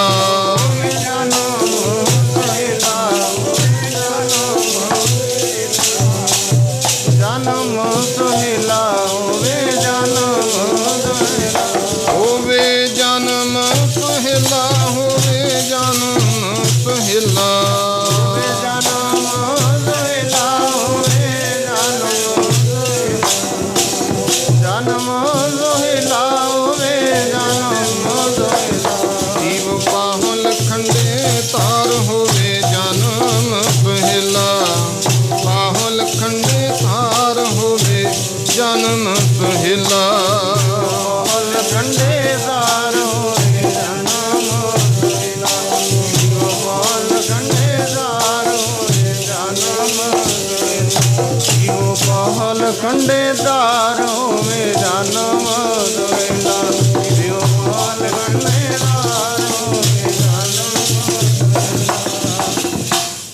ਸਤਿਕਾਰਯੋਗ ਮਾਤਾ ਗੁਰਦਿਆਲ ਕੌਰ ਜੀ, ਜਿਨ੍ਹਾਂ ਦੀ ਅੰਤਮ ਅਰਦਾਸ ਵਿੱਚ ਆਪ ਜੀ ਸ਼ਾਮਲ ਹੋਣ ਵਾਸਤੇ ਪਹੁੰਚੇ ਹੋ। ਭਾਈ ਸਾਹਿਬ ਸਰਦਾਰ ਗੁਰਜੰਟ ਸਿੰਘ, ਸਾਬਕਾ ਮੈਂਬਰ ਪੰਚਾਇਤ, ਸੂਬੇਦਾਰ ਸਰਦਾਰ ਦਰਸ਼ਨ ਸਿੰਘ, ਸਮੂਹ ਪਰਿਵਾਰ ਰਲ ਮਿਲ ਕਰਕੇ ਮਹਾਰਾਜ ਜੀ ਦਾ ਓਟ ਆਸਰਾ ਲਿਆ, ਜੋ ਮਾਤਾ ਜੀ ਦੇ ਅੰਤਮ ਅਰਦਾਸ ਦੇ ਨਿਮਿਤ ਗੁਰੂ ਪਾਤਸ਼ਾਹ ਜੀ ਦਾ ਓਟ ਆਸਰਾ ਲੈਂਦਿਆਂ ਗ੍ਰਹਿ ਵਿਖੇ ਸਹਿਜ ਪਾਠ ਪ੍ਰਾਰੰਭ ਕਰਵਾ ਭੋਗ ਪਾਏ ਗਏ। ਕੀਰਤਨ ਦੀਵਾਨ ਸਜੇ ਹੈ। ਆਪ ਜੀ ਨੇ ਹਾਜ਼ਰੀਆਂ ਭਰੀਆਂ ਨੇ। ਮਾਤਾ ਜੀ ਪਰਿਵਾਰ ਬਾਰੇ ਮੈਂ ਵੀ, ਤੁਸੀਂ ਵੀ ਸਭ ਆਪਾਂ ਭਲੀ ਪ੍ਰਕਾਰ ਜਾਣੂ ਹਾਂ। ਅਤੇ ਅਕਸਰ ਮੇਰਾ ਦੂਏ ਚੌਥੇ ਦਿਨ ਹੀ, ਕਿਉਂਕਿ ਭਾਈ ਗੁਰਜੰਟ ਸਿੰਘ ਕੋਲੇ 10-20 ਮਿੰਟ ਜਾ ਕੇ ਬਹਿ ਜਾਣਾ, ਇਹ ਵੀ ਆ ਜਾਣੇ, ਗੱਲਾਂ ਬਾਤਾਂ, ਮਿੱਤਰਤਾ, ਪ੍ਰੇਮ ਹੈ। ਅਤੇ ਮਾਤਾ ਜੀ ਨੂੰ ਮਿਲਦੇ ਗਿਲਦੇ ਰਹਿੰਦੇ ਸੀ। ਬਹੁਤ ਮਹਾਰਾਜ ਦੀ ਕਿਰਪਾ, ਬਹੁਤ ਇਹਨਾਂ ਨੇ ਜਿੰਨਾ ਕੁ ਅਸੀਂ ਆਪਣੀ ਜ਼ਿੰਦਗੀ ਵੇਖਿਆ ਵੀ ਕੰਮਕਾਰ ਮਿਹਨਤਾਂ ਕੀਤੀਆਂ ਬਜ਼ੁਰਗਾਂ ਨੇ। ਮਿਹਨਤਾਂ ਜਿੱਥੇ ਆਪਣੀ ਕਿਰਤ ਵਿਹਾਰ ਕਰਦੇ ਸੀ, ਪਹਿਲਾਂ ਬਜ਼ੁਰਗ ਮੈਂ ਇਹ ਵੀ ਵੇਖਦੇ, ਗੁਰੂ ਘਰ ਵੀ ਬਹੁਤ ਸੇਵਾ ਕਰਦੇ ਹੁੰਦੇ ਸਨ। ਅਤੇ ਸਤਿਗੁਰੂ ਜੀ ਦੀਆਂ ਰਹਿਮਤਾਂ ਬਖਸ਼ਿਸ਼ਾਂ, ਮਿਹਨਤ ਮਸ਼ੱਕਤ ਨਾਲ ਸਤਿਗੁਰੂ ਨੇ ਕਿਸੇ ਗੱਲ ਦੀ ਕੋਈ ਘਾਟ ਨਹੀਂ ਛੱਡੀ ਹੈ। ਜਦੋਂ ਆਪਾਂ ਮਹਾਰਾਜ ਦੇ ਲੜ ਲੱਗ ਜਾਵਾਂਗੇ, ਸਤਿਗੁਰੂ ਗੁਰਮੁਖੋ ਫਿਰ ਧਰਮ, ਅਰਥ, ਕਾਮ, ਮੋਕਸ਼ ਕਾ ਦਾਤਾ, ਚਾਰੇ ਪਦਾਰਥਾਂ ਦਾ ਦਾਤਾ ਹੈ। ਅਤੇ ਚਾਰੇ ਹੀ ਪਦਾਰਥ ਸਤਿਗੁਰੂ ਸੱਚੇ ਪਾਤਸ਼ਾਹ ਨੇ ਬਖਸ਼ੇ ਹੈ। ਬਹੁਤ ਵਧੀਆ ਜ਼ਿੰਦਗੀ ਆਪਣੀ ਬਤੀਤ ਕੀਤੀ ਹੈ। ਬਜ਼ੁਰਗਾਂ ਨੇ ਵੀ, ਪਹਿਲਾਂ ਬਜ਼ੁਰਗ ਸਰਦਾਰ ਗੁਰਦੇਵ ਸਿੰਘ ਜੀ, ਉਹਨਾਂ ਨੇ ਵੀ, ਅਤੇ ਉਦੋਂ ਤਾਂ ਮੈਂ ਦਵਾਈ ਬੂਟੀ ਮਾੜੀ ਮੋਟੀ ਕੰਮ ਕਰਦਾ, ਮੈਂ ਜਾਂਦਾ ਰਹਿੰਦਾ ਸੀ। ਬਹੁਤ ਪ੍ਰੇਮ ਪਿਆਰ। ਬਾਕੀ ਸਾਡੇ ਪਰਿਵਾਰਕ ਤੌਰ 'ਤੇ ਖੇਤੀਬਾੜੀ ਵੀ ਪਹਿਲਾਂ ਬਜ਼ੁਰਗਾਂ ਨੇ ਇਕੱਠੀ ਕੀਤੀ ਹੈ। ਇਸ ਕਰਕੇ ਇਹ ਪਰਿਵਾਰ ਦਾ ਪ੍ਰੇਮ ਵੱਡੇ ਬਜ਼ੁਰਗਾਂ ਤੋਂ ਹੀ ਤੀਜੀ ਪੀੜ੍ਹੀ ਤੋਂ ਤੁਰਿਆ ਆਉਂਦਾ ਅੱਜ ਹੁਣ। ਅਤੇ ਇਸ ਤਰ੍ਹਾਂ ਮਹਾਰਾਜ ਕਿਰਪਾ ਕਰੇ। ਉਹ ਬਹੁਤ ਪ੍ਰੇਮ ਪਿਆਰ ਵਾਲੇ ਸਾਰੇ ਸੱਜਣ ਸੀ, ਜਿੰਨੇ ਵੀ ਪਹਿਲਾਂ ਬਜ਼ੁਰਗ। ਫਿਰ ਮਾਤਾ ਜੀ ਦਾ ਜੀਵਨ, ਜਿਨ੍ਹਾਂ ਉਸ ਸਮੇਂ ਇਹੋ ਜਿਹੀਆਂ ਹੁੰਦੀਆਂ ਸੀ, ਉਦੋਂ ਤੁਹਾਨੂੰ ਵੀ ਪਤਾ, ਆਪਾਂ ਨੂੰ ਆਪਣੇ ਸਾਰੇ ਮਾਈਆਂ ਬੀਬੀਆਂ ਨੂੰ ਬਹੁਤ ਕੰਮ ਹੁੰਦੇ ਸੀਗੇ। ਖੇਤਾਂ ਵਿੱਚ ਪ੍ਰਸ਼ਾਦਾ ਪਾਣੀ ਤਿਆਰ ਕਰ ਲੈ ਕੇ ਜਾਣਾ, ਹੋਰ ਕੰਮ ਕਰਨੇ। ਤਾਂ ਉਹਨਾਂ ਆਪਣੇ ਸਮੇਂ ਵਿੱਚ ਬਹੁਤ ਵਧੀਆ ਜੀਵਨ। ਅਤੇ ਅੱਗੇ ਸੇਧ ਭਾਈ ਦਰਸ਼ਨ ਸਿੰਘ ਉਹਨਾਂ ਨੂੰ, ਭਾਈ ਗੁਰਜੰਟ ਸਿੰਘ ਉਹਨਾਂ ਨੂੰ ਵਧੀਆ ਮਿਲੀ। ਚਲੋ ਇਹ ਆਪਣਾ ਫੌਜ ਦੀਆਂ ਨੌਕਰੀਆਂ ਕੀਤੀਆਂ ਅਤੇ ਵਧੀਆ ਖੁਸ਼ਹਾਲ ਜ਼ਿੰਦਗੀ। ਅੱਗੇ ਬੱਚੇ ਵਿਦੇਸ਼ਾਂ ਵਿੱਚ ਬਹੁਤ ਮਿਹਨਤ ਕਰਦੇ ਆ। ਮਹਾਰਾਜ ਤਰੱਕੀਆਂ ਬਖਸ਼ੀਆਂ ਨੇ, ਰੰਗ ਭਾਗ ਲਾਏ ਹੈ। ਇਹ ਗੁਰਮੁਖੋ ਉਹਨਾਂ ਬਜ਼ੁਰਗਾਂ ਦੀ ਤਪੱਸਿਆ ਹੈ, ਜਿਨ੍ਹਾਂ ਨੇ ਸੇਵਾ ਮਹਾਰਾਜ ਦੇ ਦਰ ਘਰ ਦੀ ਕੀਤੀ। ਉਹਨਾਂ ਦਾ ਆਪਾਂ ਤਾਂ ਖਾ ਰਹੇ ਹਾਂ। ਫਿਰ ਇਕੱਲਾ ਉਹਨਾਂ ਨੇ ਆਪ ਮਿਹਨਤਾਂ ਨਹੀਂ, ਨਾਲ ਆਪਣੇ ਲਈ ਅਰਦਾਸਾਂ ਵੀ ਕੀਤੀਆਂ, ਸਾਡੀਆਂ ਤੰਦਰੁਸਤੀਆਂ ਲਈ। ਹੋਰ ਸਭ ਮੰਗਾਂ ਮੰਗੀਆਂ ਤਾਂ ਸਾਡੇ ਵਾਸਤੇ ਹੀ ਮੰਗੀਆਂ। ਅਤੇ ਇਸ ਤਰ੍ਹਾਂ ਸਤਿਕਾਰਯੋਗ ਮਾਤਾ ਜੀ, ਮਾਤਾ ਗੁਰਦਿਆਲ ਕੌਰ ਦੀ ਅੰਤਮ ਅਰਦਾਸ ਵਿੱਚ ਤੁਸੀਂ ਸ਼ਾਮਲ ਹੋਣ ਆਏ ਹੋ। ਵਧੀਆ ਜ਼ਿੰਦਗੀ, ਜਿੰਨਾ ਕੁ ਲੋੜ ਪਈ ਪਰਿਵਾਰ ਦੀ ਸੇਵਾ ਦਾ ਜਿਹੜਾ ਫਰਜ਼ ਸੀ, ਉਹ ਵੀ ਬਹੁਤ ਵਧੀਆ ਨਿਭਾਇਆ ਹੈ। ਅਤੇ ਸਤਿਗੁਰੂ ਸੱਚੇ ਪਾਤਸ਼ਾਹ ਮਹਾਰਾਜ ਕਿਰਪਾ ਕਰਨ। ਹੁਣ ਮਹਾਰਾਜ ਦੇ ਚਰਨਾਂ ਵਿੱਚ ਅਰਦਾਸ ਬੇਨਤੀ ਕਰਨੀ ਹੈ। ਆਓ ਸਾਰੇ ਮਾਈ ਭਾਈ ਪਹਿਲਾਂ ਆਨੰਦ ਸਾਹਿਬ 6 ਪੌੜੀਆਂ 'ਚ ਹਾਜ਼ਰੀ ਲਵਾਇਓ, ਉਪਰੰਤ ਹੁਕਮਨਾਮਾ ਸਾਹਿਬ, ਫਿਰ ਅੱਗੇ ਜੋ ਗੁਰਮੁਖ ਪਿਆਰਿਆਂ ਦੇ ਕੋਈ ਧੰਨਵਾਦ ਕਰਨ ਵਾਲੇ ਪਰਿਵਾਰ ਵੱਲੋਂ ਜੋ ਵੀ ਹੁਕਮ ਹੋਵੇਗਾ, ਉਹ ਆਪਾਂ ਸੰਖੇਪ ਆਪ ਜੀ ਦੇ ਨਾਲ ਵਿਚਾਰ ਸਾਂਝੇ ਕਰਵਾਵਾਂਗੇ। ਕੋਈ ਰਸਨਾ ਵਾਂਝੀ ਨਾ ਰਹੇ। ਸਾਰੇ ਭਾਈ ਆਨੰਦ ਸਾਹਿਬ ਦੇ ਵਿੱਚ ਹਾਜ਼ਰੀ ਭਰੋ ਜੀ। ਵਾਹਿਗੁਰੂ ਜੀ ਰਾਮ ਕਲੀ ਮਹੱਲਾ ਤੀਜਾ। ਆਨੰਦ ਇੱਕ ਓੰਕਾਰ ਸਤਿਗੁਰ ਪ੍ਰਸਾਦ, ਆਨੰਦ ਭਇਆ ਮੇਰੀ ਮਾਏ।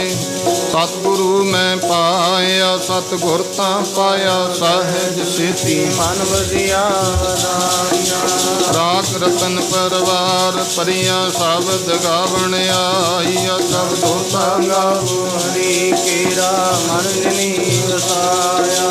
ਰਹਿ ਨਾਨਕ ਆਨੰਦ ਹੋਆ, ਸਤਿਗੁਰੂ ਮੈਂ ਪਾਇਆ। ਏ ਮਨ ਮੇਰਿਆ ਤੂੰ ਸਦਾ ਰਹੋ ਹਰ ਨਾਲ ਰਹੋ ਤੂੰ, ਮਨ ਮੇਰੇ ਦੁੱਖ ਸਭ ਵਿਸਾਰਣਾ। ਅੰਗੀ ਗਾਓ ਗਰੇ ਤੇਰਾ ਕਾਰਜ ਸਭ ਸਵਾਰਨਾ। ਸਭਨਾ ਗੱਲਾਂ ਸਮਰੱਥ ਸੁਆਮੀ, ਤੂੰ ਕਿਉ ਮਨਹੁ ਵਿਸਾਰੇ। ਨਾਨਕ ਮਨ ਮੇਰੇ ਸਦਾ ਰਹੋ ਹਰ ਨਾਲੇ।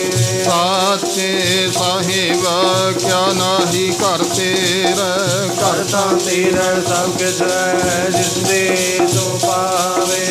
ਸਦਾ ਸਿਫਤ ਸਲਾਹ ਤੇਰੇ ਨਾਮ ਮਨ ਵਸਾਵੇ। ਨਾਮ ਜਿਨ ਕੈ ਮਨ ਵਸਿਆ ਵਾਜੇ ਸ਼ਬਦ ਕਨੇਰੇ। ਕਹੈ ਨਾਨਕ ਸੱਚੇ ਸਾਹਿਬ ਕਿਆ ਨਾਹੀ ਘਰ ਤੇਰਾ ਸਾਚਾ ਨਾਮ। ਨਾਮ ਮੇਰਾ ਆਧਾਰੂ ਸਾਜ ਨਾਮ ਆਧਾਰ ਮੇਰਾ ਜਿਨ ਕਾ ਸਭ ਗਵਾਈਆਂ। ਕਰ ਸਾਤ ਸੁਖ ਮਨ ਆਈ ਵਸਿਆ ਜਿਨ ਇੱਛਾ ਸਭ ਪੁਜਾਈਆ। ਸਦਾ ਕੁਰਬਾਨ ਕੀਤਾ ਗੁਰ ਵਿਟੋ ਜਿਸ ਦੀਆਂ ਏ ਵਡਿਆਈਆਂ।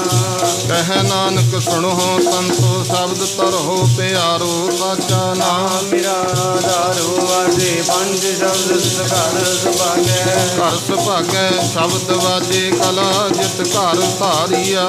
ਅੱਜ ਦੁੱਧ ਦੁੱਧ ਵਸ ਕੀਤੇ ਕਾਲ ਗੰਢ ਕਮਾਰਿਆ। ਹੋਰ ਕਰਮ ਪਾਇਆ ਤੁਧ ਜਿਨ ਕੋ ਤੇ ਨਾਮ ਹਰਿ ਕੈ ਲਾਗੇ। ਕਹੈ ਨਾਨਕ ਤੈ ਸੁਖੋ ਆਦਿਤ ਕਰ ਅਨੁਰਾਰੇ। ਅਨੰਦ ਸੁਣੋ ਵੱਡ ਭਾਗੀ ਹੋ ਸਗਲ ਮਨੋਰਥ ਪੂਰੇ।